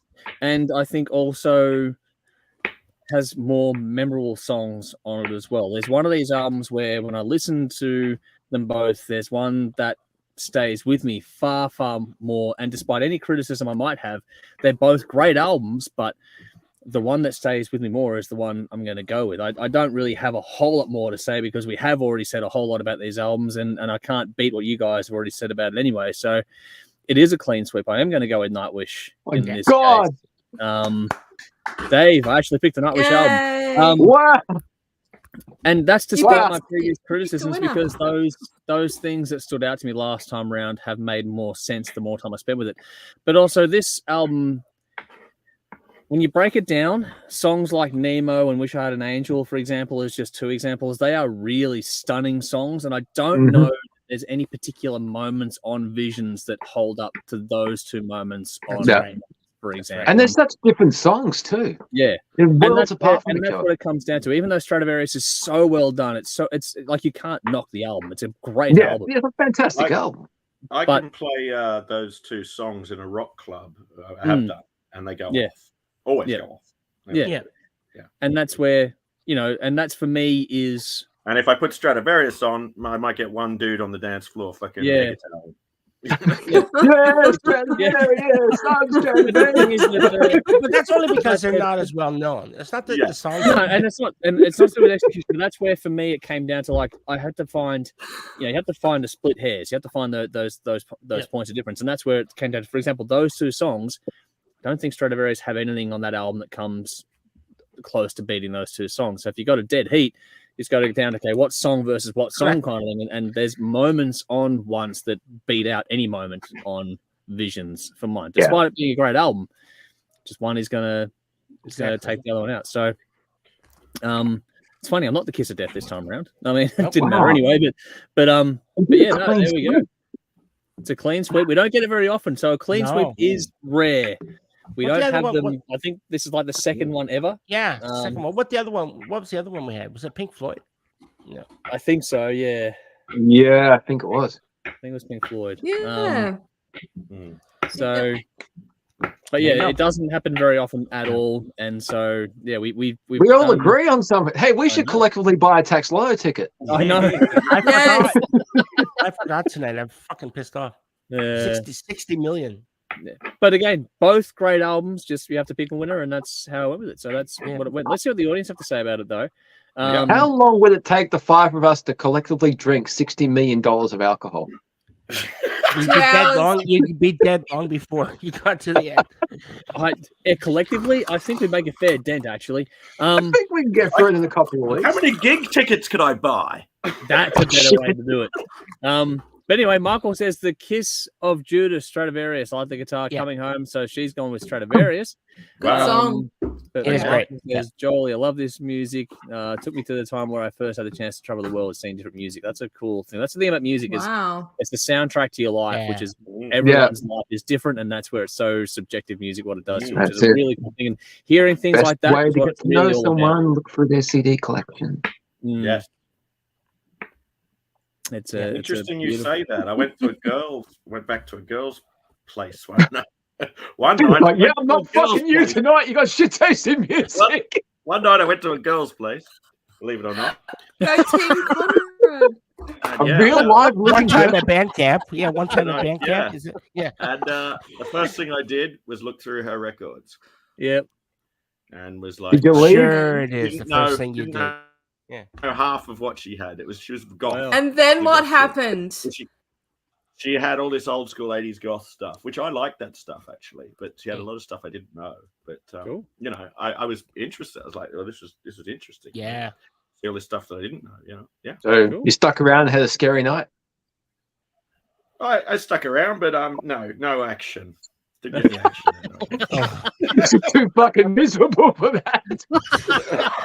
No action that easy. Once you saw that was ABBA in there, you were fucking off. I'm out of here. Fuck her, she's a miserable bitch. I'm out of here. Fuck this miserable bitch. God. All right. Sorry, still more from Jolie here, just to finish off. So when I was seeing different music, cultures, and experiences, to still come back knowing how lucky I was at 18, 5 stars for me, that song. So there we go when it comes to Stratovarius. Then Adrian said, doesn't Stratovarius have Yngwie's old keyboard player? I Yep. would have. Maybe. I think Yeah. so. Yep. Yes. Jens, Yep. yeah. Jens Johansson. Legend. There we go. Absolutely. Michael said, Jolie says Nightwish cultures and experiences all to come back. Okay, I'm not sure where. But Michael says visions for him. Wow. Forever Free. Love the drums on this flows into Before the Winter. Nice contrast. That is a nice flow on that album. I think that they both flow very well. But there we go. Michael says, I think for me, like the whole album, need to not play individual tracks. Coming Home, loved the Vision, Southern Cross, loved. So there we go. But flip side is Once is a great album too. I think we were asked for favorite tracks on a post. I love Nemo. I think it has everything to showcase the band, of course. If I Had an Angel is awesome as well. And Michael says, yep, Adrian and a great keyboard player too. And Edge Crusher says, love both albums. Stratovarius wins for me. So there we go. It's an interesting sort of contrast there with the audience. And that kind of stuff. But the Nightwish album was like Knife Seed, wasn't it? Sorry? Yeah. The No, Nightwish album was Knife Seed, and it's getting right up to the I think top. it was It is. Was it Yeah, 10th? like no, ninth. 10th? Nightwish was the 9th. ninth seed. what was Wow. 10? Wow. The tenth seed was Volbeat. So Oh, okay. so yeah, we are it's going on. Don't know if Dave's watching the stream, but he just tweeted at us or X'd at us, whatever. Geddy Lee's got a book coming soon. Yes, he does have a book coming soon. Another And one. he's doing a tour in support of it as well, actually, which is cool. But yeah, so it's one of those things where what I'm going to do next time around for the next series is I'm going to actually do something a bit different where I'm going to do our thing as our path, and I'm going to actually poll the audience in the direction they take and just see how different it gets towards the final result, to see how different our path is to the audience's path. Just something to add another element to this one as well. But for next week, or in 2 weeks, Nightwish will go on to the finale, and it will go up against the winner of next week's round, which is Crash Diet Rest in Sleaze, going up against Dimmu Borgir Death Cult Armageddon. Two very different albums. Cool. Couldn't Easy. be more different. Yeah. Very different albums. So we got Crash Diet versus that's easy Dimmu for me Borgir. too. All right, well, we'll see. That and the winner of that will go on to face Nightwish once, which is the ninth seed, going straight to the grand finale, which is going to be really interesting to see how this is going to go. Just on that, as a random thought here, I'm going to ask the Patreon people for themes for the next battle series we're going to do, because we're going to do one more before the end of the year. We'll have to sort of truncate things a little bit, but we'll make it work. We're going to do one more battle theme before we wrap up for the year. So we'll ask Patreon for that. But you guys have a think for a second while I rattle off what we're going to do for the next couple of days. Have a think. I've already Just got one. a general think or on a topic? Have a think about a theme you would like to do for a battle series. Okay. I've already got that. I already know what I want. Yeah. I know have what I a- want. Okay, well, I'll go to that in a second. I'll randomly draw us out. So just get an idea in your head about a theme for the next series we're going to do. That way I can have a list of something, and we'll get Patreon one, and we'll sort of see how we go with it all. Might randomly draw one out and see how we go. But on our Sunday session for our Patreon people, we're going to be doing a TV episode dedicated to new tunes before we do a Halloween special next week. Also for TV side of things, we'll be on on Halloween night, I think, on Channel 44 in Adelaide. I think we'll have an hour slot there as well, which would be cool. But on the Sunday session, we're going to be doing the TV episode. We're going to review the latest from Aussie band Piston Fist. Dave's choice of the week is the latest from Muse, which was funnily enough in the whole context of the way this conversation went tonight. So we're actually going to review the Muse album on Sunday. My choice for the week was Kill Devil Hill. The Patreon random choice was Exciter, which is a cool little revisit for us. And then we're going to continue on our journey of Symphony X. Like I said, TV episode coming up as well. But make sure you follow us online. All of our details are in the description box. So like, follow, subscribe, share, all the usual shit. If you'd be so kind, please do check out our Patreon page. I am going to revamp and relaunch after a fashion over the weekend. But yeah, if you can just help us out any way you can in that regard, even if you just wait till the weekend and sort of jump in there. But got some goals I want to kick off, and I reckon we can do a really good job of it because there are some things I'd really like to accomplish, and we need your help to do it. Awesome. Cool. Yeah. Don't know what happened there. But yes, we're all here, I'm hoping. Yeah. So that's what's coming up in a lot of respects. You can check us out on TV Saturday nights, 10:30 p.m. on Channel 31 in Melbourne. Conrad's died. And then Thursday nights, Channel 34 in Adelaide at 10:30 p.m. It's going to be interesting. We'll see if we get him back in a second. So you killed Conrad, you bastard. He cut the cable for his feed. He cut the wrong bean. So anyway, how's the stew going, man? I don't know what's going on with this stew. But yeah, anyway, so that's what's coming up. We've got TV every Thursday and every Saturday night. You can watch it on TV screens, but also on the CTV Plus app or on ctvplus.org.au.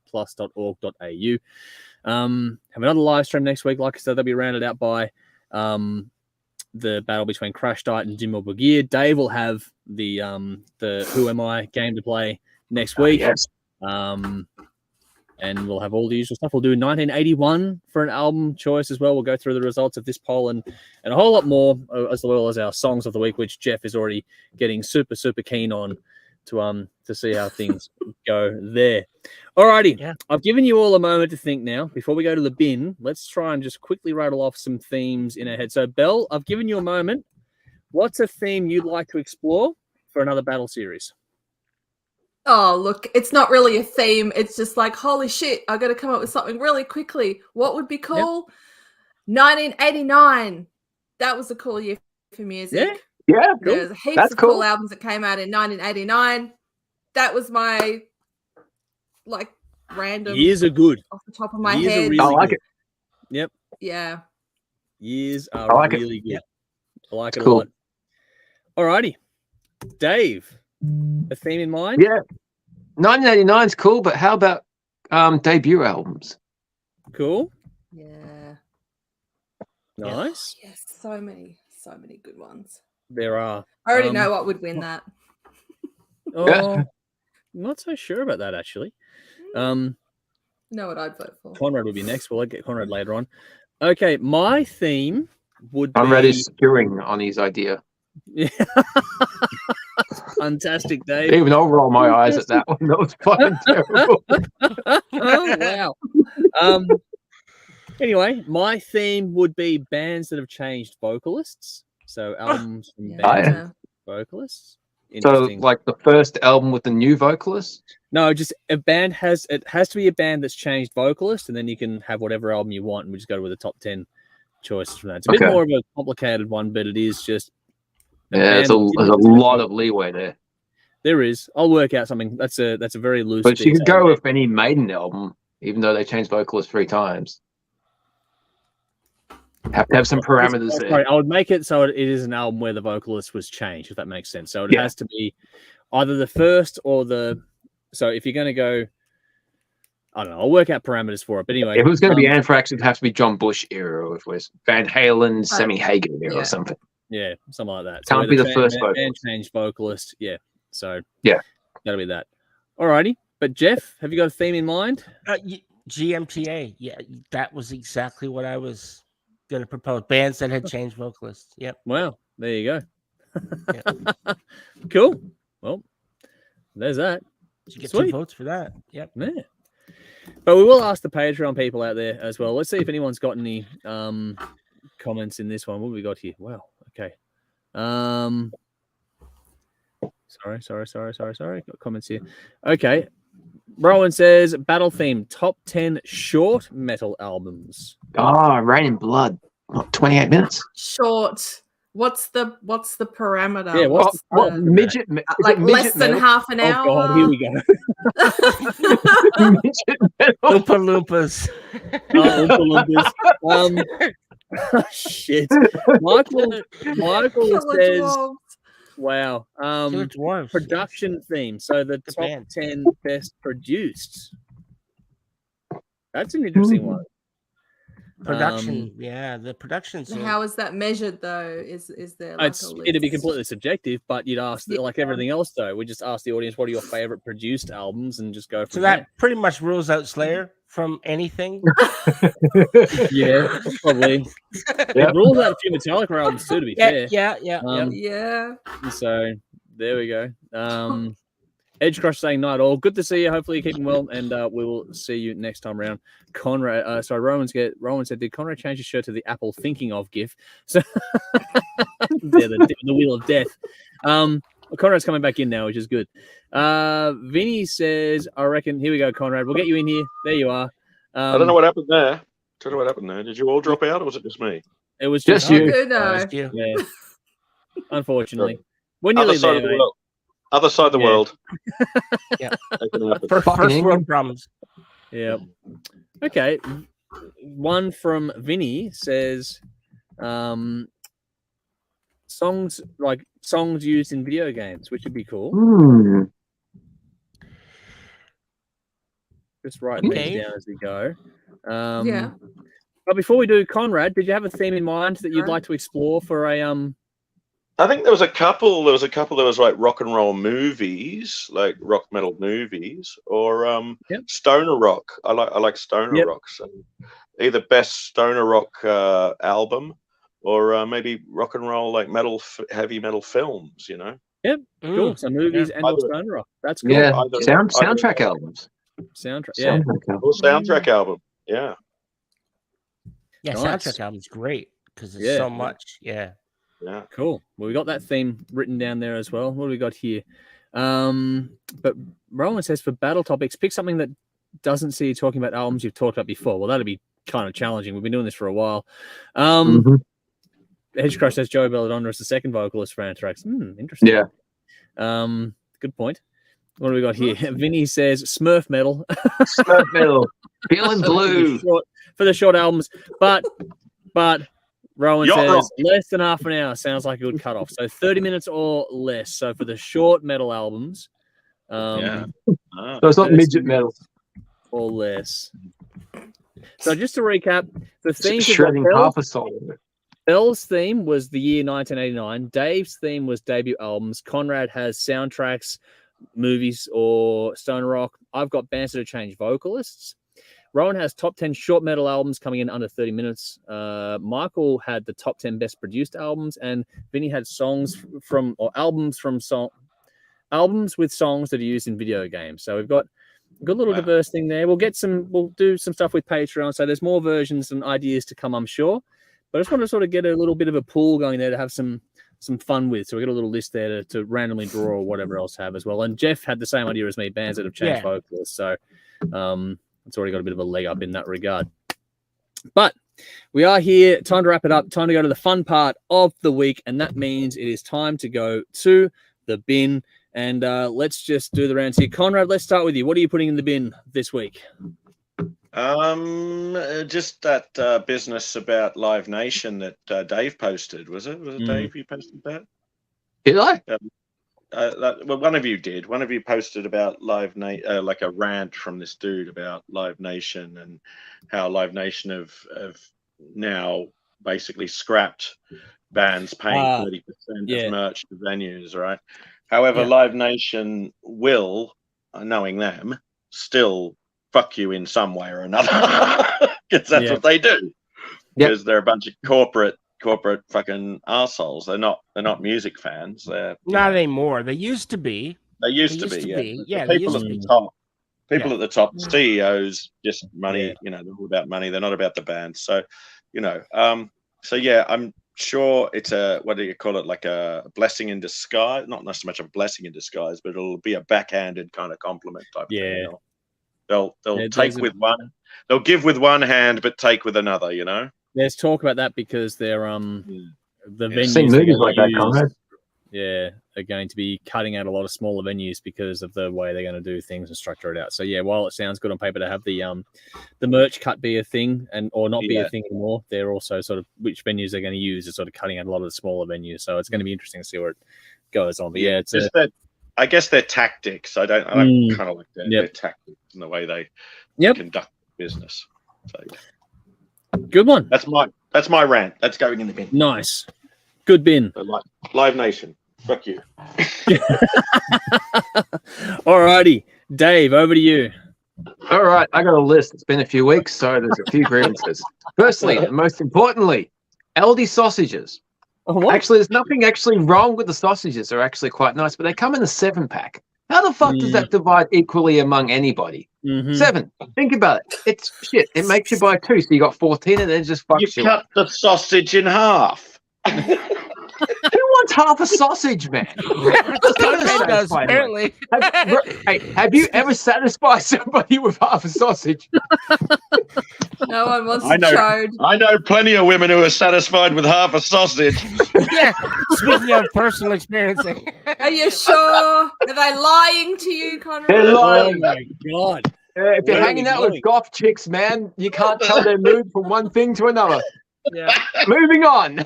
Moving on. As I mentioned at the start of the show, watched a lot of horror movies. I got to bin the first Texas Chainsaw Massacre because, as I mentioned, one kill with a chainsaw is not a massacre. Okay? It's a fucking tickle. It's not a massacre.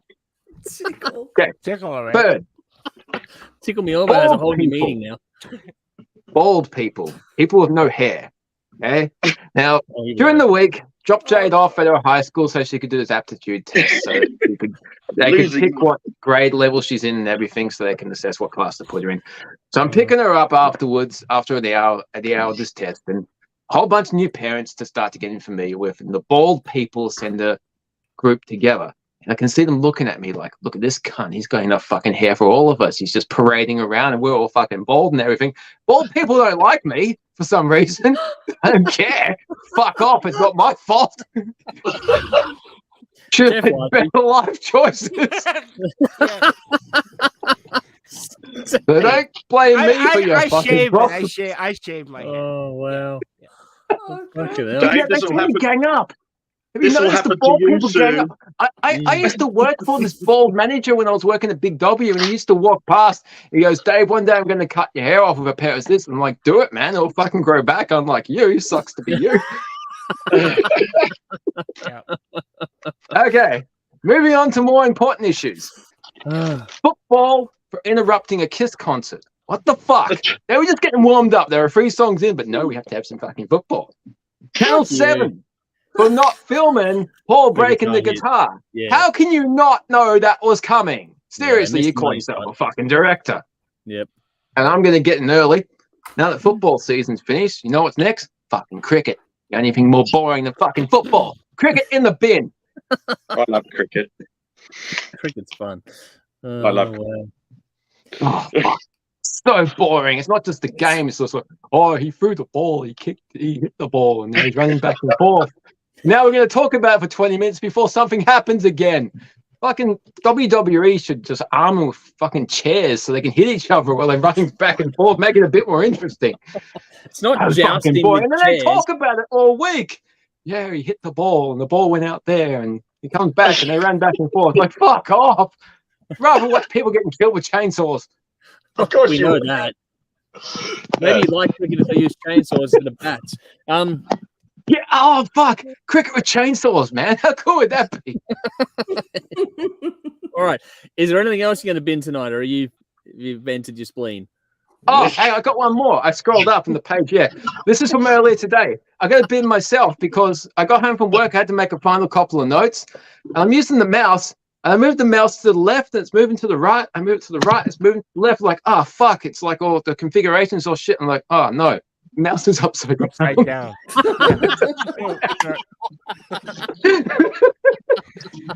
Yeah, Don't put myself in the bin for that one.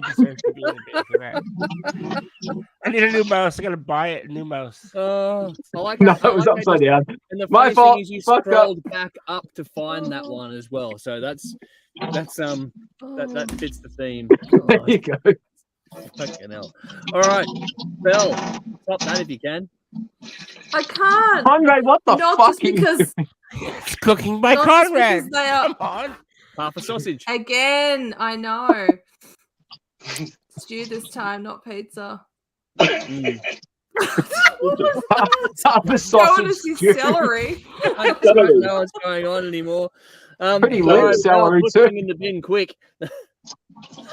I've got no bin though. That's the Oh. thing. I've been sitting here trying to think of one. I was trying to think of one all day. I haven't That's got all a right. If you're bin. happy, life's good.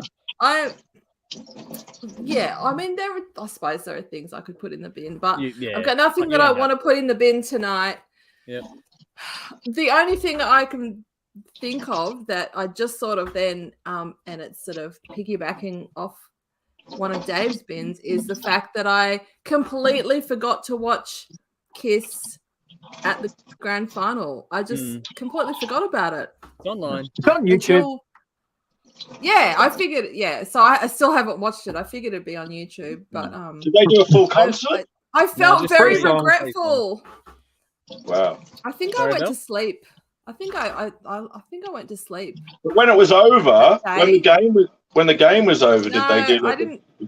No, just No. 3 songs. No. That was it. They At the did it. It beginning, was in the yeah. opening entertainment, wasn't it? It Yeah. was the pre-game It show. was only 3 songs. I Yeah. thought it was going to be 19 minutes. Nah. 3 songs. Had a whole bunch of kids dressed in Kiss makeup, which was cool. Yep. It was fun.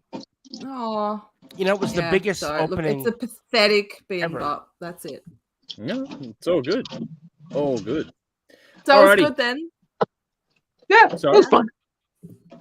It seems to have gone all right. Yeah, it Yeah. went okay. I'd rather watch Kiss from 1977, but it was good. They did okay though. They did an okay job. It wasn't fucking Meatloaf. That they did pretty Nah, well. fucking. So can't Oh, complain. and yeah, people bitch there was backing vocals and everything. Paul would sound better if he's singing to a tape. He doesn't sound good. He's not I'd miming. rather just sound good in that environment. You don't want another Meatloaf. It just detracts from everything. I mean, he's not terrible or anything, but No. fuck. But you don't want it to be a bad experience. Yeah. That's the thing. They're not what they used to. But for guys in the early 70s, it's not going to be fantastic. Oh yeah. It was I fucking only great. saw them like 4 months ago, and they were stunning. I thought they were fantastic. Yeah. Really I good. saw them last year. They're not what they used to be, but they're still fucking great. Yeah. And that's all you need it to Conrad. be. Alrighty, Jeff. A bin from you, my friend. All right, Conrad, cut your fucking salary altogether at once. It'll save you time. Trust me. All right. I will. So my bin. Look, I'm going to go to an old familiar old hat. I've said this before, so I'm going to do it again. This time, with all that's been going on in American news, I'd be remiss not to throw the entire fucking Republican Party into the fucking bin in the United States, because now they've just sacked their Speaker of the House, and I don't know if you guys realize this, but in the hierarchy of American politics, the president is at the top. Right? Politics is falling asleep. Yeah, I know. If the president dies or something happens, then the vice president takes. He becomes president, and if something happens to the vice president, whether he steps down or anything, then guess what? The Speaker of the House becomes president, and now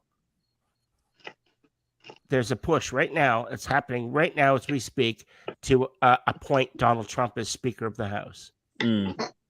So so the thing is, and the Republicans want to do this because they know that he's only one step away from becoming the president. If he can't get elected, well, we're gonna stop. They're so afraid of this guy. That's why no one will speak out against. So I'm sorry to bring it political, but this has just been gnawing at me. Yeah, it's a complete shit show. And so if we find that that dickhead gets in power again because the Republicans have enabled him by putting him in a spot where he's able to literally leapfrog. Fuck them all. And so, yeah, in the bin. Good bin. Mine's far more petty. Far more petty. Now, there are things I could bin this week, which obviously people would know about, but I'm going to keep it light and fluffy and stupid. While I'm up here, the way I'm making ends meet is to do a lot of DoorDash deliveries, and that is including doing things like going to Coles and doing pickups for them. Now, the funny thing about this is no matter where you go in this fucking world, you can determine just how lazy some fuckwits are in a shopping center car park. You know how you can do it? Because they don't fucking put the trolley back where it goddamn belongs. Now, if you are one of those half-wits that uses a trolley and can't put it in the trolley return bay, get in the fucking bin and never get out. Seriously. What the actual fuck is wrong with you? I never have children. Like, may you never breed. People, they get their shopping, they go to the car park next to their car, put their shopping in the car, and just leave the trolley in the fucking car park, so it blocks out that car park is not used. The trolley boy comes around and fucking collects it. Fuck off! Like, it's just such a lazy, shitful thing to do. Yeah. That if you can't be fucked doing that, then what kind of person are you really, and what example are you setting if you do have children? Seriously. You're not fucking being picked up after your mother when you're 2 years old anymore. If you can operate a trolley, you can put it the fuck back. Do that, you half-wit. And you get $1 back. Yeah. Not only that, but it's just inane. Like, what is the fucking point? Like, where I am, they don't have the dollar thing, so there's some places they're doing away with it now. Yeah. But it's the general attitude. Seriously. Just piggybacking on from that, anyway. What shits me is where they put the small trolley into the big trolley in the trolley bay with the lock. Hey, that's like Black on Asian on Pornhub. Yeah. But you fuck it up for everybody because you can't get the big one. Yeah, the whole trolley thing shits me to tears. Just trolleys full stop. Oh God! Because they're poorly designed. Trolleys are poorly designed. Like, surely, honestly, and I don't know what's like in England. Conrad, tell me if it's the same. But Aussie trolleys, all wheels, they all fucking turn. Yeah, they're all fucked. But anywhere else in the world, it's the only wheels that turn are the front ones, like your car. So, can you imagine if you were driving and all fucking the wheels turned when you turned the wheel in the car? You'd go fucking sideways. You would turn with trolleys. I'm not going to put them in a car that can do that. Fuck that for a joke. Yeah, but that's what I'm saying. So I don't understand why they design them like that way. Are they like that in England, Conrad? No, I like. Well, yeah, I think I think they're a bit more. They're less drifty. That's right, because I bet it's the front wheels turn, the back ones are locked straight. But what does annoy me is you can't take them further than the car park. So if I want to bring one home to my front door, they lock. Yeah. They lock. I hate that. Well, it's good. On trolleys, the ones where the back wheels turn only, that's fucking shit. Yeah. The ones where the front wheels are straight, you have to turn by the back one. That's fucking stupid. Here we go. There's a bit of money. There's a bit of money to be made amongst us here. We could redesign the shopping trolley. It's already been done. I've encountered those trolleys. They sound weird. There's a trolley out there that was designed, but I don't know if we'll ever get it here. Basically, you get it, and it's just a flat. At the top of it's flat, and it's a stretchy material. So as you place things in, it weighs down. The items go down to the bottom, and as you pull them out, it automatically lifts up because it's getting less and less and less. Oh my God! And then you don't have to reach in. Yeah, you don't have to reach in. It's really good for elderly customers as well. Yeah, that's a good one. Yeah. Sounds great. Yeah, that's kind of cool. Yeah. Sign me. Wonder how they'd be to ride down the aisle. No, Dave, I'm going to push you down Wheeler's Hill on that fucking thing. No, I've ridden fucking trolleys down aisles, man. Oh, yeah. We all have. Yes, we all have. What's more fun is getting the trolley on top of a street sign pole, but we won't go into that. What's more fun? That's why they put the wheel locks on there. That's why they put the wheel locks on. That's why I put the wheel lock on. Yep. People like me fucked it up years ago. All right. What have we got here? Creative destruction. I like it. Nicole says SOD short album. Okay, I'm not sure if that's a vote or a name. Some Trips of Death. Yeah, Trips of Death. Yeah. Speak English or die. Yeah. Speak English or die. Good Yeah. Then we got Sally says that was me that posted the Live Nation thing. So there we go. That's where that came from. Thank you, Sally. Thank you, Sally. Cheers. Good one. Vinny says, can't put anything in the bin this week. I'm emotionally constipated. Haven't given a shit for a couple of weeks. I like that. That's good. Well done. Oh, so Well new done, job's Vinny. going well then, Vinny. Cool. Yeah. Welcome to the public service. Yes. Michael says, Nicole was just thinking of SOD, but thinking how they just recorded it. So the juxtaposition to the best production values. Love it. Okay, nice. Vinny says, you must be giving them half a bag of Conrad. Michael says, 7th, sausage dogs, cats, pets in general, so many mouths want human food. So that's what the 7th sausage is for. Michael says, bin Collingwood in the bin started great with Kiss, went downhill big time. Well, no, you can get in the bin too now. Vinny says that view of Conrad looks like he's taking a piss. Well, there's one way to look at it. And Vinny says, meanwhile, I'm distracted by Conrad stroking his celery. Nicole says, Jeff, that go against the Constitution. Doesn't it go against the Constitution, Jeff? I don't. It does over the way I do it. No, it doesn't. Get some butter on that, Connor. Oh, God. It's always time for lubricant. Guy says SOD equals anthrax light. Okay, there we go. Yeah. But Hoover trolley. I'm not sure about the Hoover trolley. But over there in Denmark, trolleys do the 4 wheels wonky thing here as well. So there we go. Doesn't matter where you are in the world, trolleys suck.